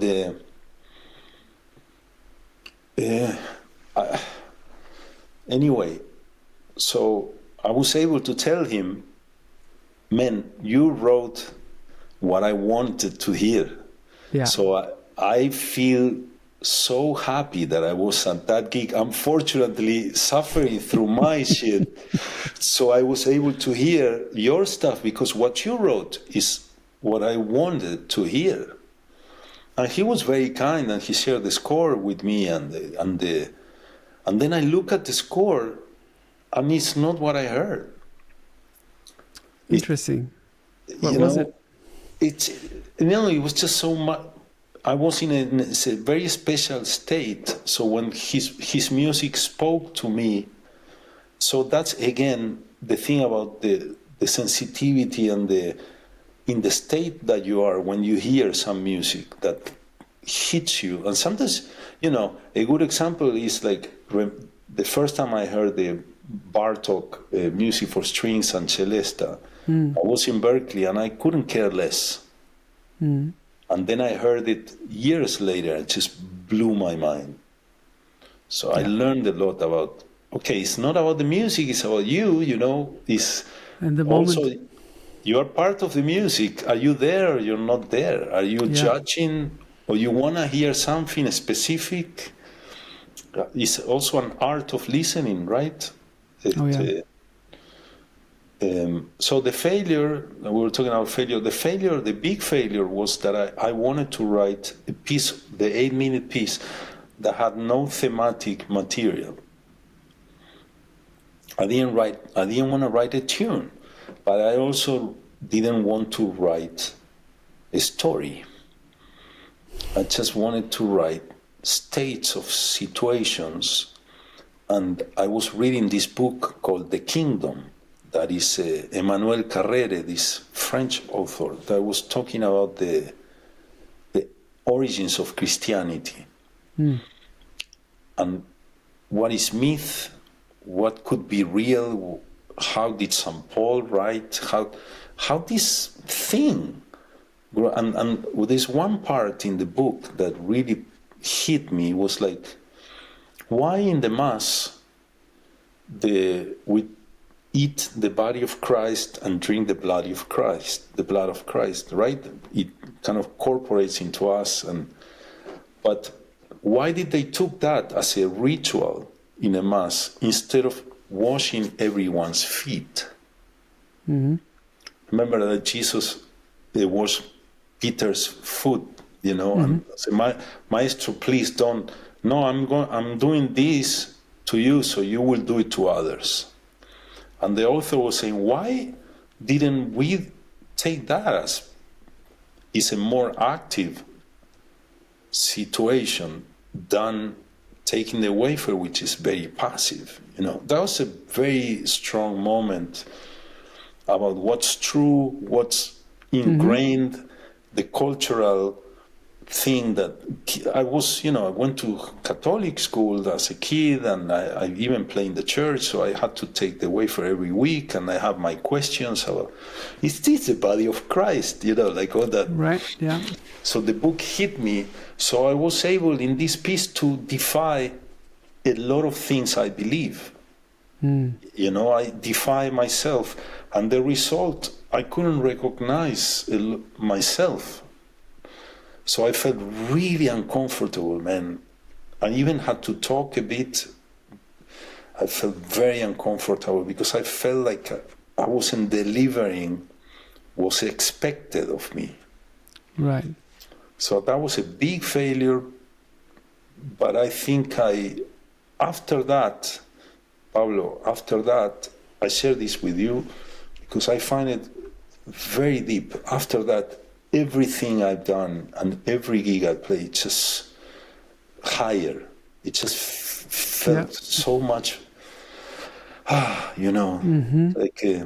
so interesting. So that big failure maybe helped me to accept other things and embrace the unknown too without having to judge it, But that's beautiful. A personal thing, It's hard to, it's personal. Yeah, thanks for sharing that. Sí, yeah. Remember, Aaron Goldberg was at that gig. He came, and he called me the next day to say how he enjoyed it. And I was like, that was a big failure. And he was laughing out loud. Oh man, you're too much in your thoughts. Let it rest. And that was a great. I'm so glad a good friend called me. Allows you. When we are talking, when you're talking with a friend, it kind of, you also do it just to know yourself more via back and forth, right? Yeah. Friends can put the mirror, for you, so you can see from a different perspective. Yes. And also, it's so helpful, as you said, like having a friend at a shitty gig of yours, even if it's at Carnegie Hall, because I'm sure it wasn't as bad as you thought. Also, I'm sure if I would have seen it, I would maybe be more on Aaron's team than on yours. You know what I mean? Because you knew all the things that you wanted to do or didn't want to do, that you think you failed at. But Aaron just came to see a gig of a friend and maybe felt like, oh, maybe I haven't heard this side of Guillermo yet. But he knows all of those other sides. And I think sometimes with the gig or a new piece or a new record, we have the fear that somebody who might hear this for the first time might mistake us for being something else, or we want everybody to also know the other stuff that we're maybe more confident about. Yeah, that's for sure. But in the end, it's my experience, and that's what I told Aaron. Man, I'm glad you had a good time. I had my own experience. Of course. Thanks for your support. I love you, brother. But I remember I was with my wife. I was saying, no, that Carnegie Hall gig. At some point, when she was like, yeah. And I love that. she gets it. She was, yeah. There's a lot in there, in this little gesture. Yeah. Oh man, it's a lot.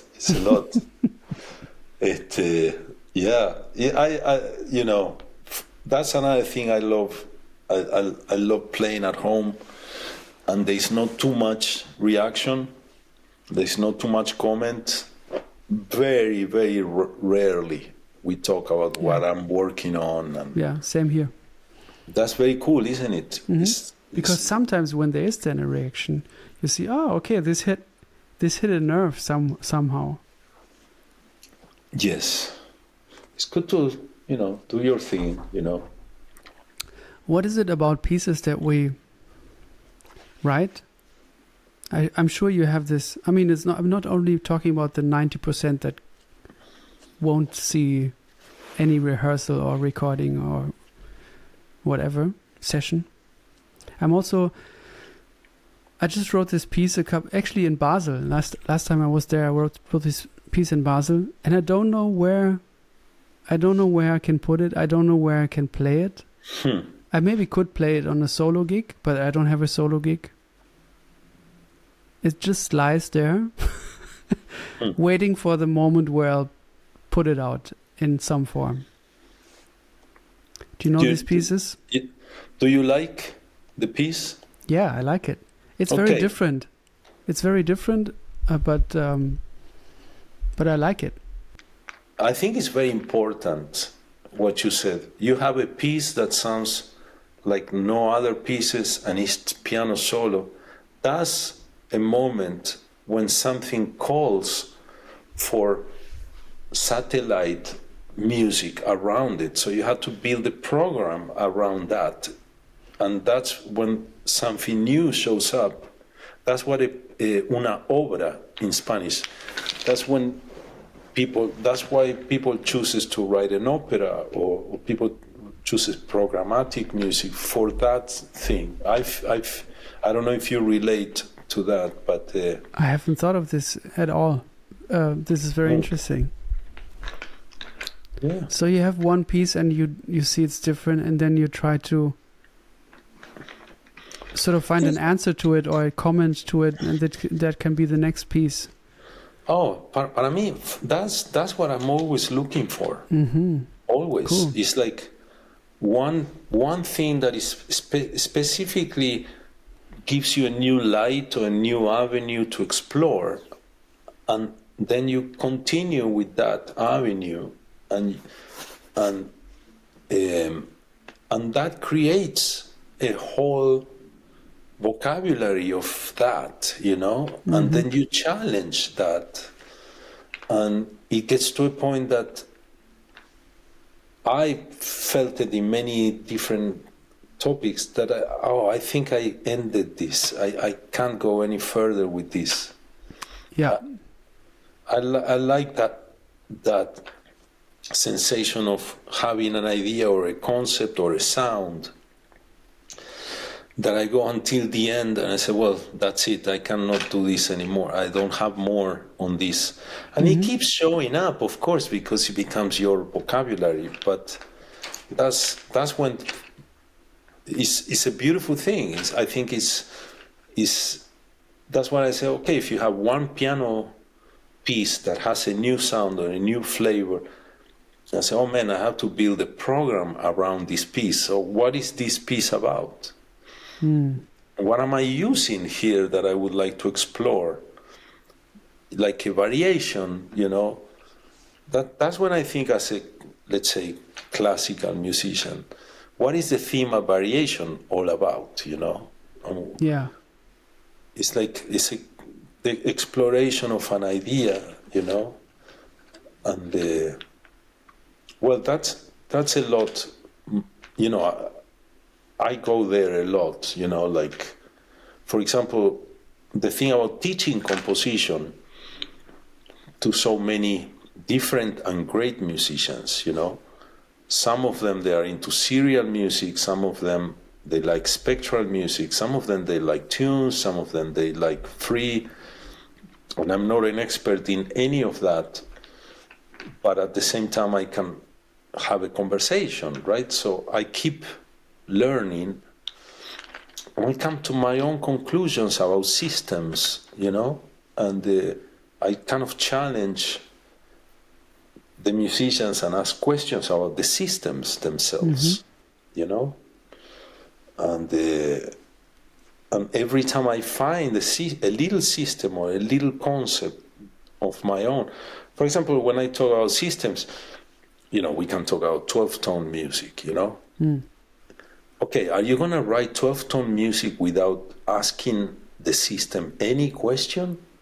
Are you just are you gonna follow all the inverted, retrograde, and are you gonna do it like that, or you're gonna ask what this is all about because it's been what done? It means to you.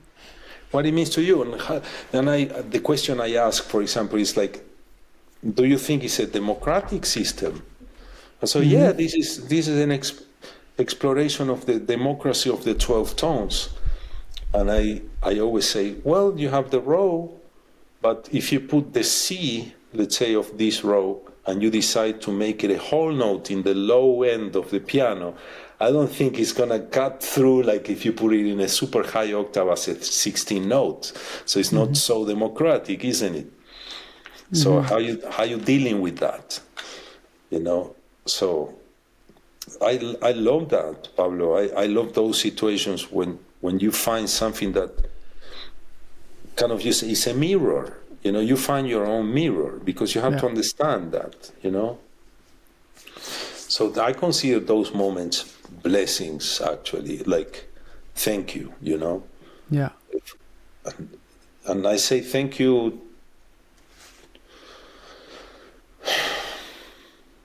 Well, I am a believer, Yeah. And I feel that when we cease to be, when that thing, that joy of life, of being alive, manifests, it is awesome. It's just awesome. The mystery of life.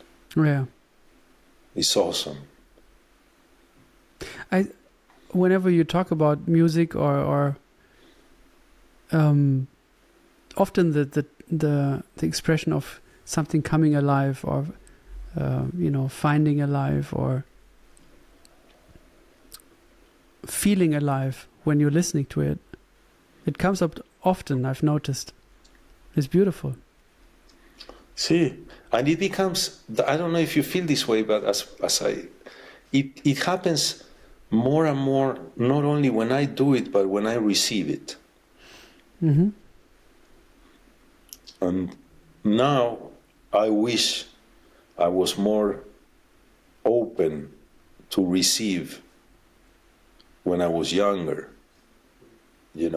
open to receive.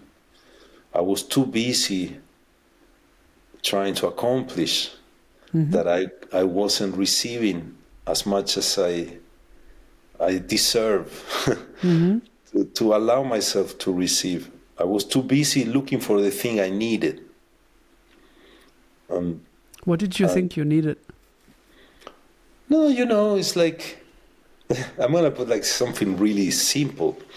Let's say you hear a minor 11 chord that you love, that the 11 is in the melody, and it lands not related to tonality, and you love that moment in a Wayne Shorter tune, Dance Cadaverous. Oh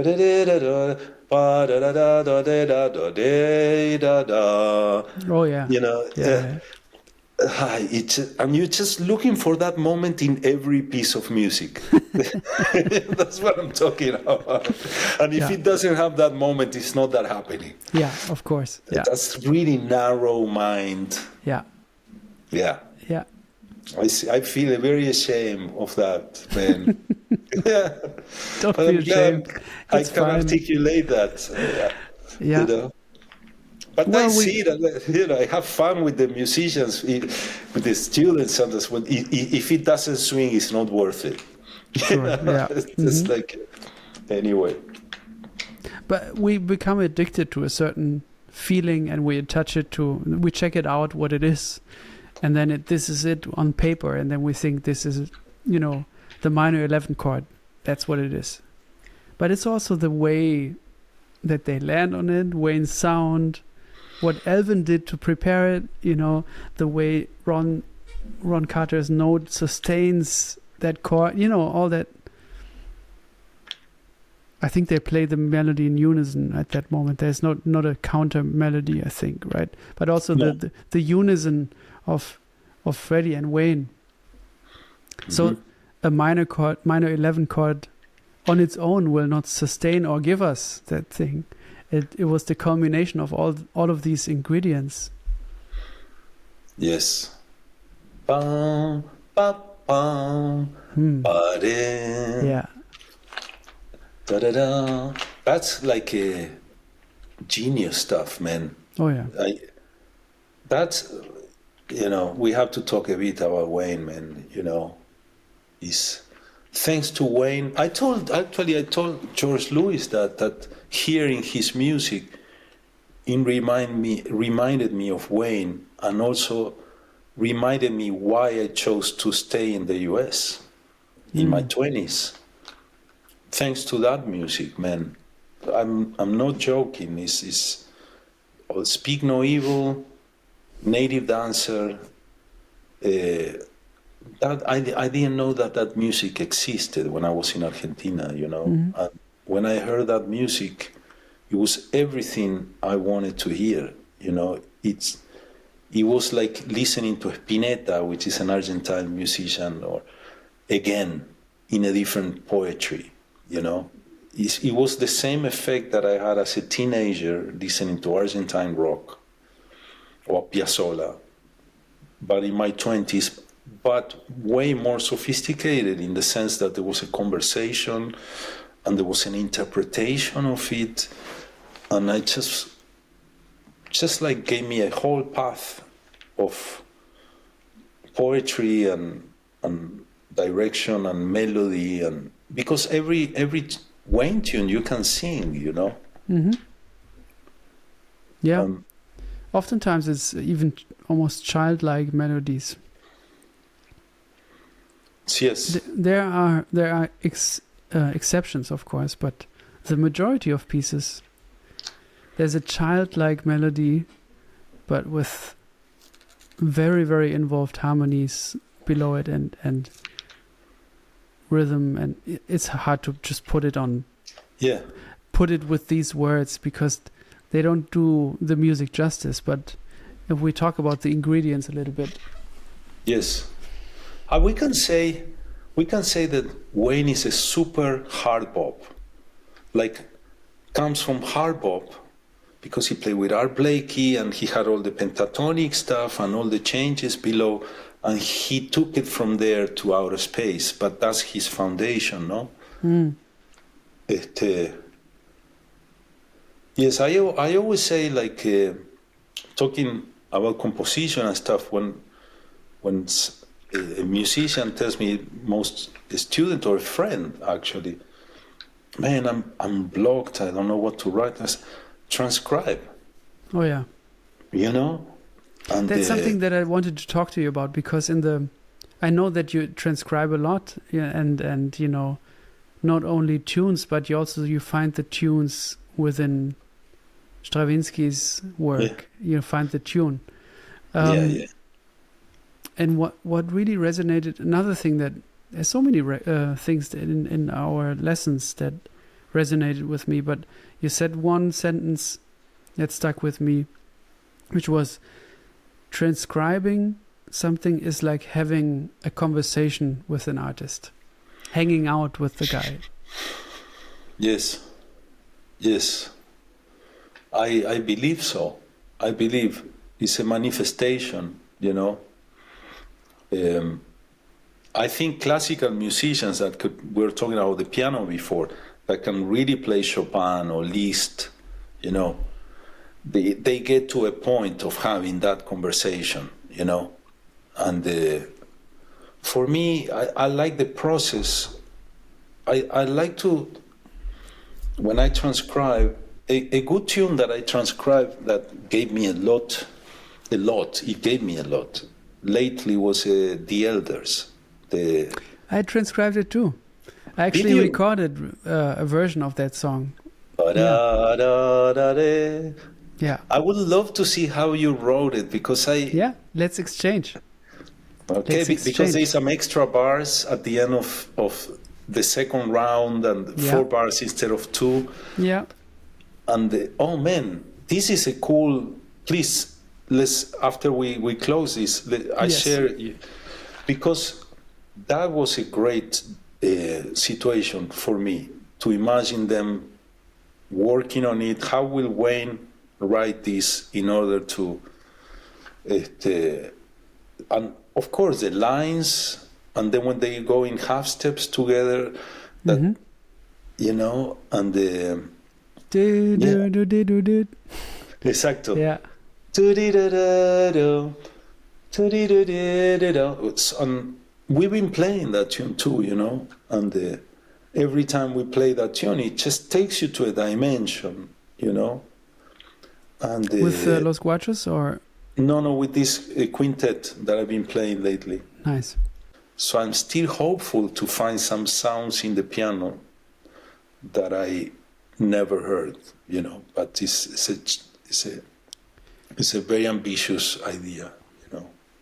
Well, there are certain intervals that ring more than others. I mean, it's very basic, right? That those are the sounds that we gravitate towards too, that pull out different kind of harmonics out of the piano than other voicings that might not ring as much, or other intervals. Claro, but that's a good point. When you're playing in trio, you are able to hear more those type of harmonics and resonances. But if you put horns, forget about it. Yeah. That's kind of what I'm talking about, basically. Yeah.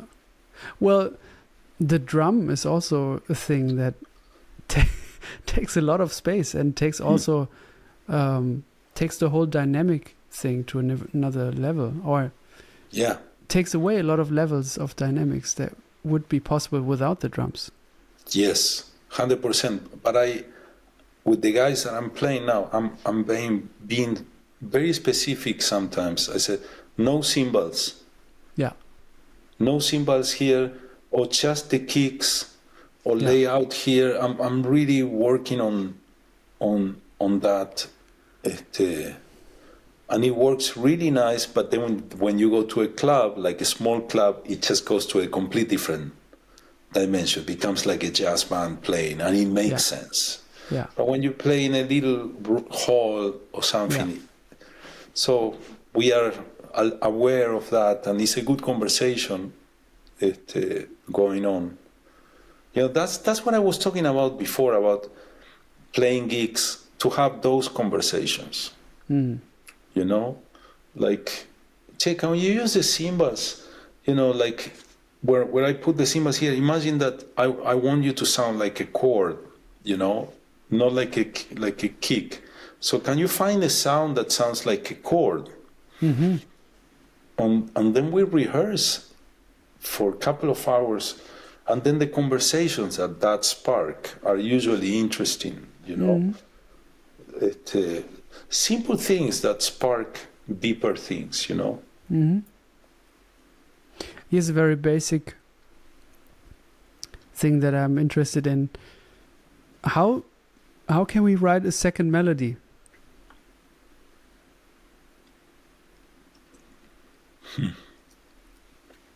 It's very general, but I'm sure you have thoughts on it. Oh yeah. I backtrack your query, how to say, your question or your interest into, let's bring it even more back. How can I hear more than one note in my ear? How can I hear that? I remember asking that question a long time ago, and they said, do this exercise. Fa, mi. You have that. Mm-hmm. Si, do. And now hear both of them. Mm-hmm. And I kept doing that stuff. And it's fun, man. And I think that the second melody, the real second melody for me, is the one that you can hear when you hear one. But it usually, in my case, is usually not a melody, but it's like a tone that comes, you know, it's like a landing situation, or when there is a gap, there is a little answer. It's like it's not revealed, and then I craft. Mm-hmm. You know, I feel that when you play also some Bach stuff, you can even imagine that's the way it came up, you know, because it's a right balance. It's not a comping, it's a melody. So in order to be a melody, it needs space. It needs a dialogue. So if you cannot create a dialogue, how you can do it theoretically, but you want to do it organically, right? And that's when you believe it the most. And I also, linking it to Wayne, I feel that all the melodies I've done singing are the good ones. Yeah. And I feel that Wayne melodies are singing melodies. Even he can sing with the horn, or I can sing with the piano, or I can sing in the street. But those are the melodies that you never question. Calma mi dolor y ayúdame. Man, I was just thinking of that song. Yes. It's exactly like that, because I tell you, you know, I was in Argentina. I told this story to some friends because it's hilarious, it's melodramatic, but I was in the living room of my house, and I had a barbecue in the living room that had like a chimney, so I could do barbecues in this big living room. And I was about to leave, and I just put my head with my hand looking at the barbecue like this. Calma mi dolor, and pliff, like a little tear came, and Wow. and because I said, man, I'm leaving, and the barbecue for us is like a gathering of friends. It's like a hang, Y ayúdame a cerrar mis callos que me duelen. So I had to pick up my kid from the school.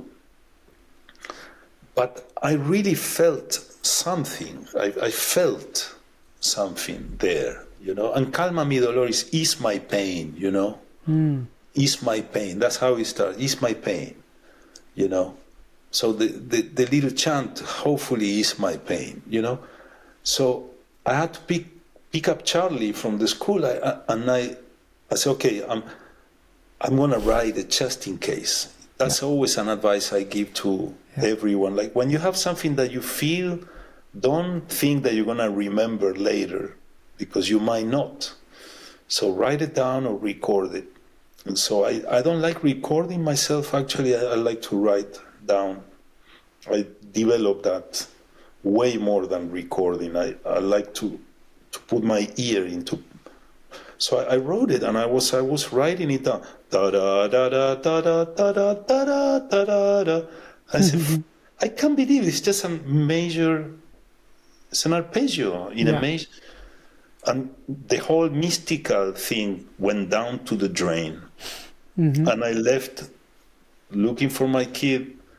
I said, what a disaster I am, I was like, feel like that.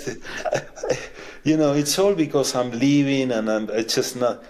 But then days pass, or a month pass, and then I found myself again singing that, and I just put the piano, and I said, okay, I felt the emotion again.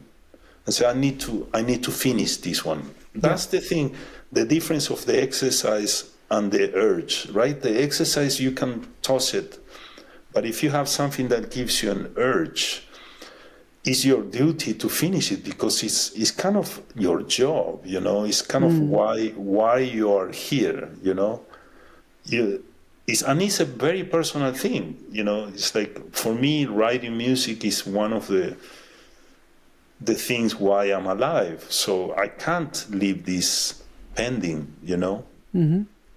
I have tunes like that. I really have maybe 4 or 5, like La Canción Que Falta, that's another one that I felt I need to finish this one. And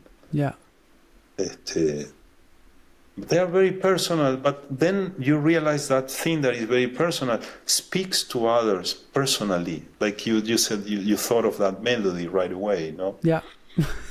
It's universal. I'm an intellectual guy, or emotional intellectual, and all that. Sometimes some people say, man, how do you allow those really simple melodies? And I am the opposite, actually. I wish they were all little simple melodies. All the other stuff is my frustration, For me, if I could write all tunes like that, I'd be super fulfilled. But it doesn't come so easy, man. It's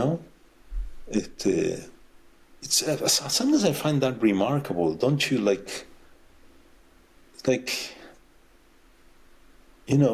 In simplicity and clarity and simplicity. That's, for example, when we study Stravinsky or Messiaen, and you go deep, or Monk, it's super simple.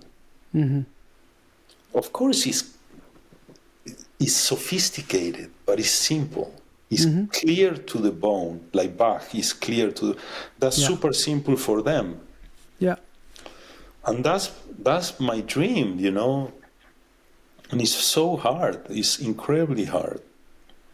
And sometimes it pains me to see musicians covering that simplicity into just putting more stuff in order to belong or to whatever, Yeah. I've been guilty of that, of course. We all, as I say, I'm not exempt of that at all. But at least I recognize it, and and I allow it to be. You know, when it's there, I at least I take the blame. You know? Yeah, and I start to allow these things also more in my music, and I feel more happy with allowing it, and I feel more like, I think for a long time I've been trying to make others happy. You know, even band members, make them happy. But because I might see where they, you know, even with my trio, you know, I might see them playing in other bands, and then I assume, oh, that's what makes them happy. I'll try to write something for them like that. But that might not be what I really want to do, because I don't do this kind of music, or that's the other person's project, which is nice, but it's not me, you know. So even within my own band, I kind of had to go through a kind of adolescence of allowing certain other colors to come out, and certain other colors to maybe, you know, leave them behind. It's not easy. No, it's not easy. Well, you said something that is interesting, because you're talking about other people, and you want those people to want to play with you. So you need to conquer them through your music. And sometimes we say, oh, if I write this type of groove, Jorge or Jeff or whoever, they will really like to play. Yeah, that's what you said about Ben, right? A chord that Ben might really want to play. Exacto. So that's also part of the equation. And then it's another also part of the whole thing. If you write like this tune I sang, if I have 10 tunes that are like that, and I put them in the book, and then we play a gig, the musicians will get bored and tired, and so it's part of the whole thing. It's a very complex. I need a fast tune, you know. It's tough, but when you play in a different context, that's when you were talking about the solo piano piece. That's why I was triggered by that right away, because okay, that's you. That's just you, and with something that you find. So that could be very mirroring and challenging, because you have to deal with yourself. Yeah. You know, that's also one thing I want to do at some point, to write the whole thing for piano, just without really having to improvise, actually. Like, maybe a bit, but what is the thing that, you know? On one of your records, it starts out with this, it's a Los Cuatros album, and it starts out with this very involved fast piano solo thing, basically. It's a piano solo song. Changes meters, and it's in a way arpeggios. Yeah. Bong, bing, bong, bong, bing, bong, yeah. Yes, that was like, actually, I was playing that, and I tried to play with bass and drums, and I was like, it just makes no sense. You guys are not adding anything to this. And the guys were like, thank you, man. Yeah. You know, why would I be playing? Yeah. But that was when I was practicing Bach, actually, and I was playing the preludes and trying to play the fugues, and and I was also like mixing at that time all the Bach. The interesting thing of that time for me, when we would talk about finding something, you know, what I found, it was all this counterpoint, but instead of long melodic, like cellular counterpoints, you know, like there are cells that talk with each other, and the counterpoint of cells. So I could fuse all this minimalistic stuff that I was hanging out and listening I'm working on with like real counterpoint, so I don't have blocks of bumps. Yeah. That's you know that you find in minimal music that stays for a long time into something and maybe suddenly changes the harmony and it just breaks the vibe. Yeah. And so I was trying to work that out, and it at the beginning was very. At the beginning it was like a light, like I found something. I was very involved and engaged into that, and then it just became one tool that I have that I try to remove, because it just becomes like a habit, Mm. and I can do that quick and stuff, and it's not as engaging, so I try to do something else, but it became my vocabulary too. That's It's quite a journey. That song, really, really impressive and thrilling. I was like, oh, what's going to happen next? Because some changes are very subtle, and then abrupt. Also, it goes into but there you could always follow the whole story of that song. It was a beautiful way to open also an album for a bigger ensemble. With something that is so engaging, but it's just only coming from the piano. See, I'm trying to remember what album was that. That was a long time ago. Okay. Maybe it's Los Guachos 3. Okay. That's a double album. I think so, yeah. Yes.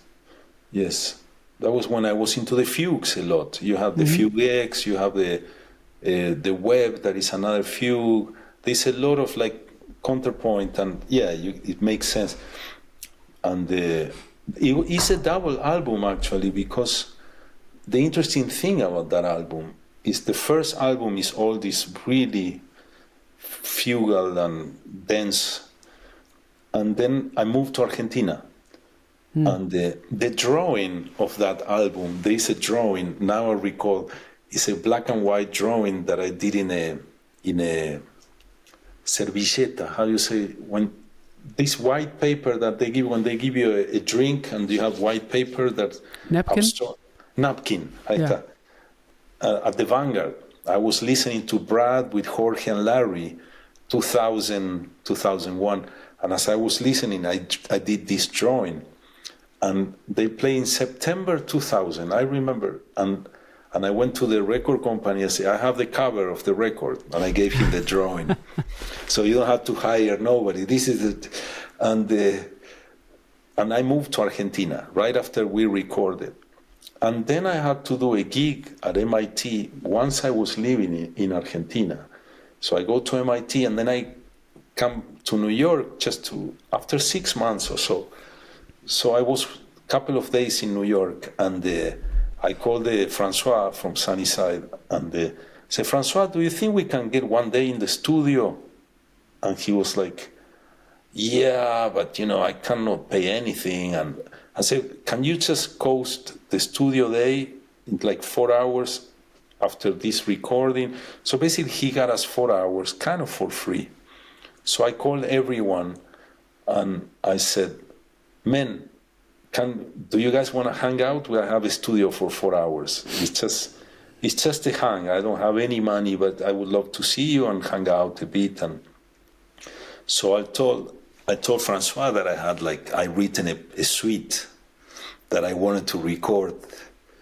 So they all come to the studio, and I wrote in a piece of paper a free piece of 4 movements.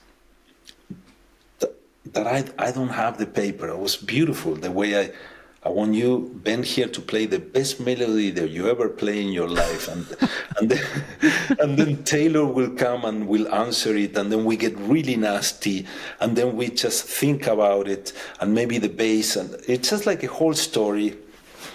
So I gave the piece of paper to each, and Francois didn't see what I wrote. He thought it was music, And we play, and I told the recording engineer, I said, don't stop, because this is a long piece. Don't stop the tape. It was in tape. And we play for like an hour and 20 minutes, non-stop.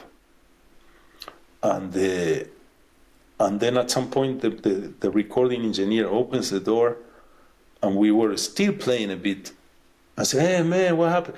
I said, "Man, the tape ended like 30 minutes ago. I just wanted you guys to know. So you want to do another take?" So if you hear that record, you will see at the very end of movement 4, you hear like a that's kind of the tape ending. Oh, wow. Okay, I didn't catch that. It's called El Futuro, and because it was always being in the future, never recapitulating, never looking back. That was kind of what I put.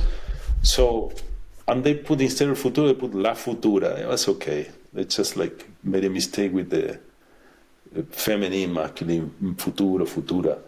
And that was a highlight, man. That was a highlight because it kind of makes sense about what we were talking before. Like, for me, it's as important to play in places or people. The gathering for me is as important. The conversation, the rehearsing, the figuring things out. I think I value that more maybe at this equal than playing. You know. Yeah. The playing comes out of it. Yeah, out of the hang. And if the hang isn't happening, the playing isn't happening. That's good to hear, man. That's good to hear. It's true, right? It's true. I don't have those. You might know more. I don't have too many of those situations when the hang is not happening. I just, because I'm not a on-demand piano player, you know, and less. I just don't. I used to do more, but no. I just feel like I'm not giving my all. It's hard for me to learn other people's music, you know. Why is that? It's hard. It's very hard because I get very deep, and I recently had to do this with the Frankfurt Big Band with Camila Mesa, and I had to. The idea was to work on her material, no? And we had a very nice conversation, and I said to her, "Well, I can do like five tunes, and with this instead of 12 of her tunes, you know." And we chose, and I told her because I get really deep on the music and it's even way harder than writing my own music to arrange or to learn to play other people's music. Way harder. Because I don't know why. You have to get into it and you have to understand it to come up with something that can extend that initial thought to a bigger ensemble. And if you don't understand it, you know, it won't be as good. And your own music, of course, you understand. Mm-hmm. You don't and have what to... about if you hear other chords? And what about if you hear other melodic runs? And you know, that's the thing that it hits me the most. You know, so every time I hear other chords, I will call her. Are you okay with this chord here? Because I hear this. Which is great because she's a friend, so we can talk. Yeah. And I did very few changes in her great tunes, and very few. But if I didn't have that line of communication, that will take a lot of time out of me. You know, this comes because when the hang is not there, that could be really difficult. Exactly. And I got to a point that the hang is there for me with the HR. Nice. It is a hang for me. Yeah. Oh yeah, I like them all. Yeah. Every one of them. And now the Sebastian Scovel is playing the piano. Yeah. Very nice. Yeah. So it's killing. So I asked for a Rhodes, and we hear each other, and it's just like the way I like. That's the way I like to share and play.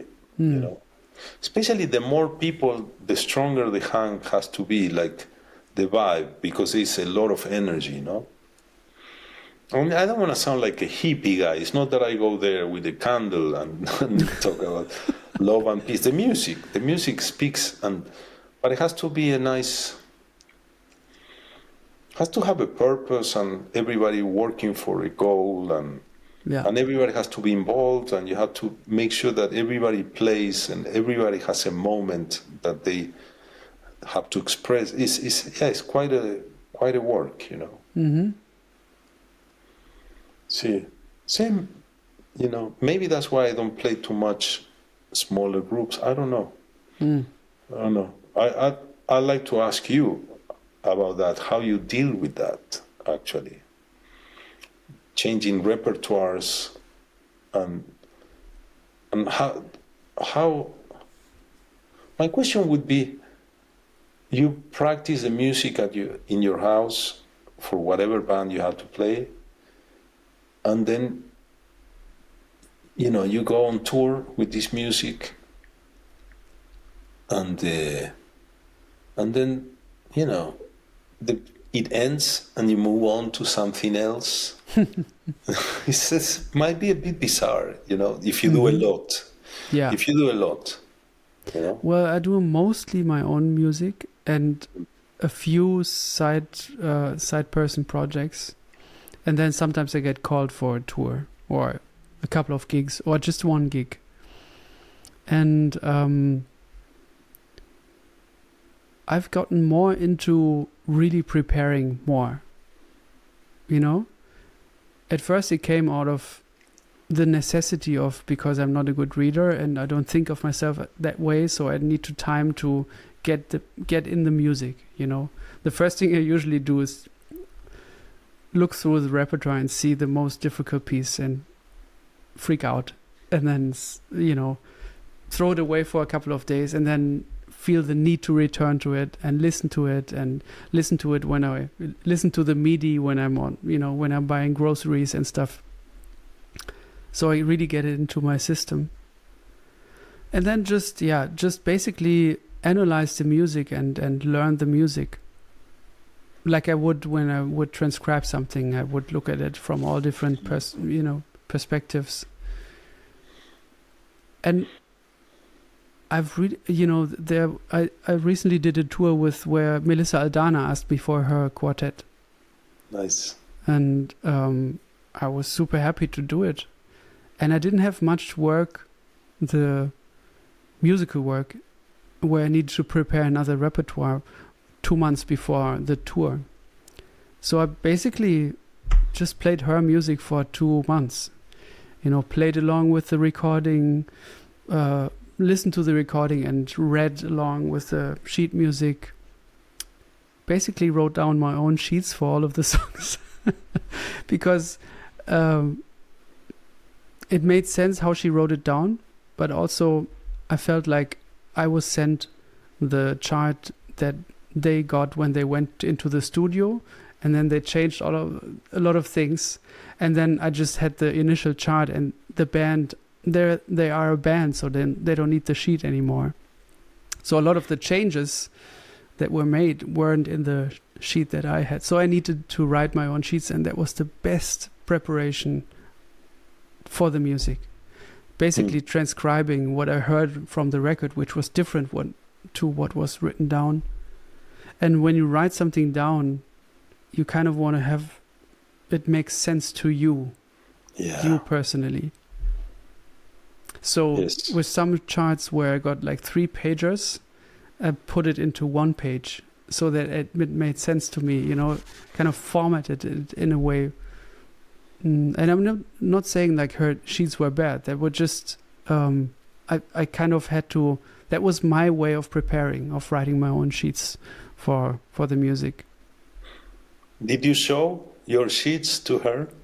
Yeah, I did. And I bet she was blown away by that. Not like, oh, interesting, huh? Yeah, afterwards she she requested the to see that I sent her the charts. There you go. Yeah. There you go. It makes sense. Yeah, Camila the same. Not the same, but she would send me the sheets with the different melody in a way, or like a skeleton of a melody, or different form, or different changes that they change in the studio. Makes sense, you know. They work on the music. I did the same.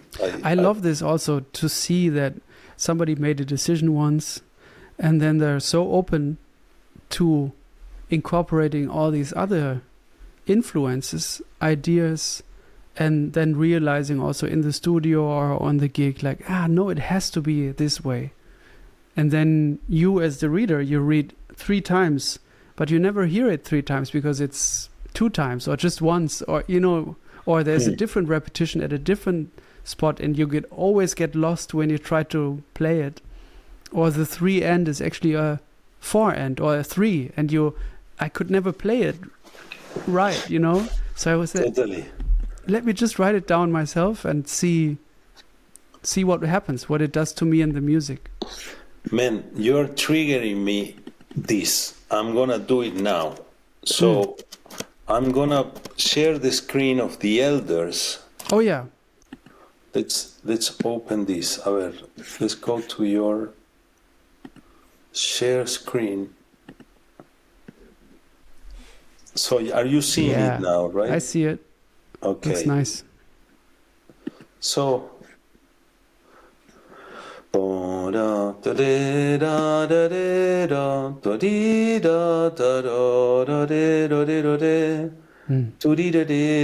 this is Sawinul in the bass clef and Wayne on the top, and I tell Vinicius, I was playing the top, I said, don't start on the melody, come around later.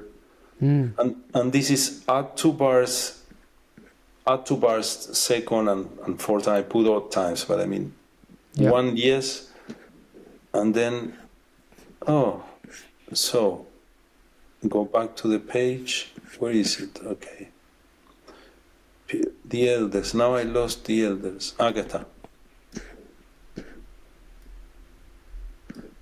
I love the modulation is killing, no? Yes. And then that sounds like some old stuff, like old in terms of, not saying like old school, but this sounds like ancient, this moment. See, that has that, the elders, no? That magnificent. Yeah, exactly. So, well, the melodies are here. Basically, that's what it is, you know. That's basically what Wayne plays and Sawinul plays. And then the challenge was like chikun kun kutum, chikun kun kutum. That was Jaco playing it on the bass. On the bass, more or less without pitches in a way. Exacto. Yeah. Sometimes he will play a low E. So the way I play it, I tell the percussion Rogerio to play this. Yeah. And the drummer and the bass to come in and out. And I said, don't think in harmony like, you know, C sharp minor, Aeolian, or F sharp minor. Don't bring it there, you know. And that's the challenge for them, which makes it really fun to play it, you know. So the interesting thing was to transcribe it and find it that it has a loop, and this is what it is. Mm-hmm. Because when I heard it, it sounded really abstract, you know, and it's not. Mm-hmm. So did you come to a same conclusion? Well, open my sheet. I think mine has like 4 pages or something. Okay. Because maybe I wasn't able to see that it's always the same thing, but I remember hearing it and thinking, I think Wayne wrote out the variation. That was my suspicion.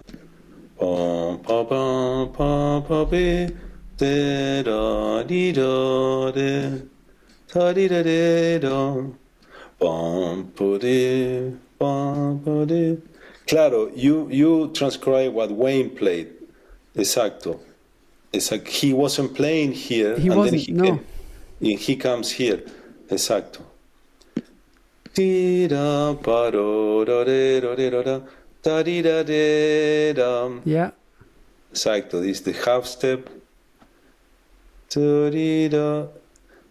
Claro, no. Here is in. Exacto. Exacto. This is the half step stuff. Ba di da da da da da. Paro da da da da da da da.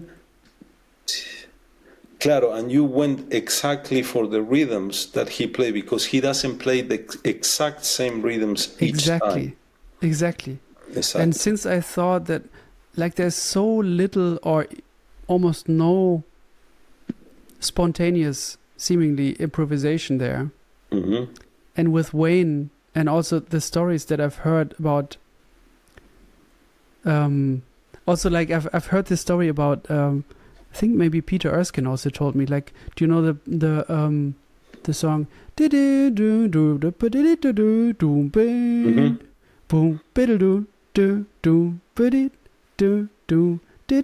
know, what's it called? It's on 8:30. I don't remember the title, but I know the tune. I also transcribed it. I talked to Peter Erskine about it, and he said, yeah, it was 7 pages, and Zawinul just said, okay, let's only play page 2. And apparently with a lot of Wayne's weather report pieces, it was like that. So since there's no solo on this, I mean, they fade out at the end, and also Zawinul is going for it at the end a little bit, you know, but I felt like maybe this is one of his songs where he just, you know, where they just played what was on the page. But when I look at it now and I also compare it to your sheet, I kind of see Wayne laying out a lot. Laying out, exactly. Laying out here, yes, and then coming exactly. Because everything he plays is exactly the same, but sometimes he moves an eighth note. And sometimes Zawinul, for example, plays this little line a half step higher. Yes. Da-di-da-da-da, da-di-da-da-da, with just one time. And, you know, actually, I transcribed it because I wanted to say what just to try to recreate what will be the what's the essence basically on the way that they played it, you know. I think the way they play so free, if they have these 6 pages, maybe it won't allow that type of free and spontaneous. Yeah. This is what it is actually. Bam, bam. Sometimes he does bam, bam, like a half note instead of those little details. Da, da. Yeah, exactly, yeah. And don't you love that there's this one moment where all of a sudden there's some space and then Zawinul just plays like almost, maybe it's triads or four note voicings, B, do, like 2 chords, minor third apart, as an answer to the melody. Exacto. Yeah. That's my here? favorite moment. It's not in there, no. Okay. Because I thought it was improvised. So I tried to just write down what is there. Basically, I thought it was Wayne's study on counterpoint, like one study on counterpoint a little bit. I think this is a great example of non-traditional counterpoint that sounds amazing. Yeah. This is it for me. I think that's why I transcribed it, because it sounded so mysterious and engaging. And and also like why something that sounds so abstract still kind of makes sense. And then I found the loop. Yeah.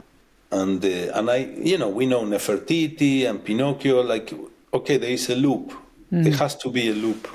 And then I was, every time I transcribe and then I create composition tasks, you know, like to myself, and then I give to the musicians. I say, can you write a tune that has a loop, but you want to keep doing the loop for a long time, and it doesn't, after 2 times you get really bored? Exactly.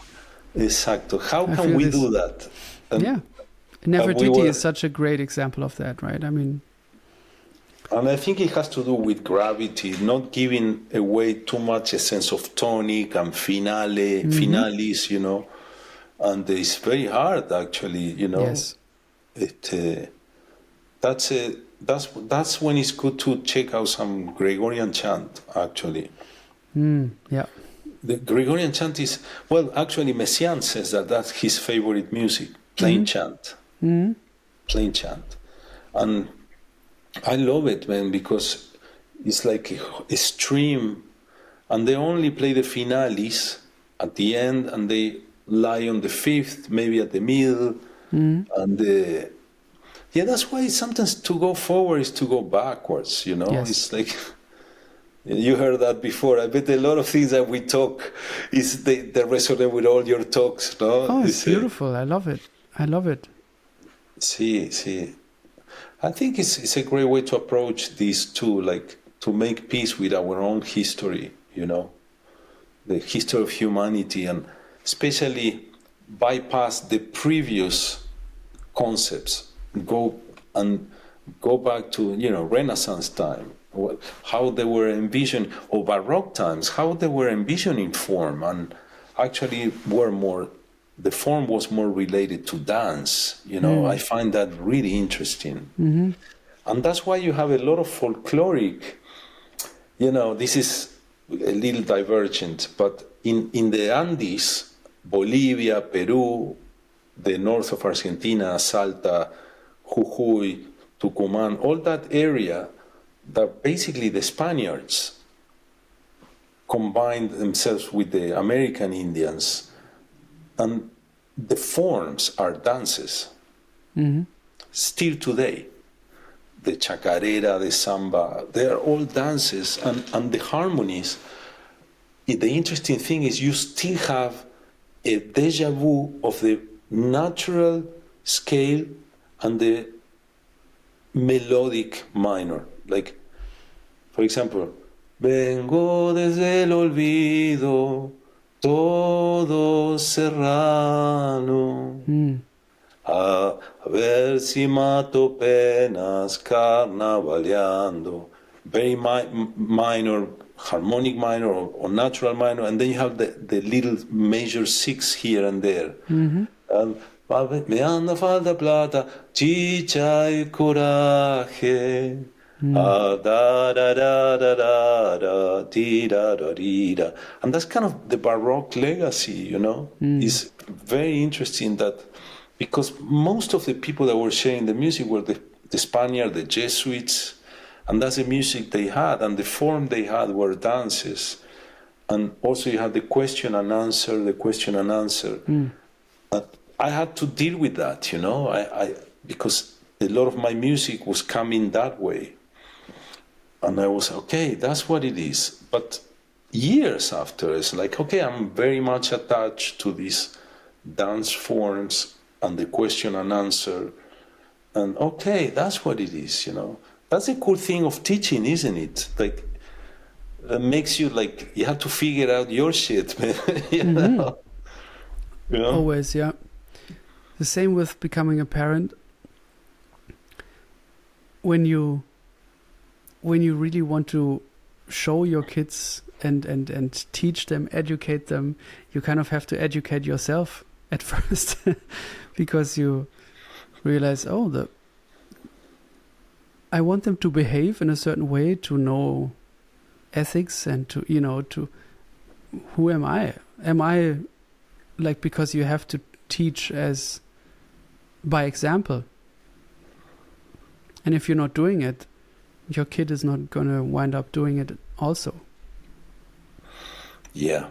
So what do you want to teach your kid? Yes. I've seen that when I became a father. How old is your kid? 2. My daughter is 10. 8? And the kid is 8 now? My son is 8. Yeah. Yes, you told me. So I have a 20 and a 16. Yeah. Veronica is 20 and Charlie 16. And I think also the challenge for me about education was to get a consensus with my wife. Right. Mm-hmm. The consensus, what we both agree in how to do it. Yeah. And men, I don't know if your wife is from Germany, but I'm from Argentina and Kim is from the US. Mm-hmm. And a lot of cultural differences came about. I had to learn a lot and change a lot. Mm-hmm. And she also had to adapt to some things that was challenging. It still is in a way. And we live in the US too, that's, it's an ongoing job, It's interesting. Two people find themselves together and what they do together and teach together and educate together. It's always a bit of a compromise also. Yeah. It's a beautiful compromise if it's the right combination. But also that's what the kid is dealing with then. It's like, okay, but you're not acting the same always, So what is right also now? Like how do I behave? Yeah. Well, that's a big topic, and I don't want to disclose too much on that. Yeah, of course. Pablo, I have to basically eat and wake up and teach tomorrow. It's almost midnight.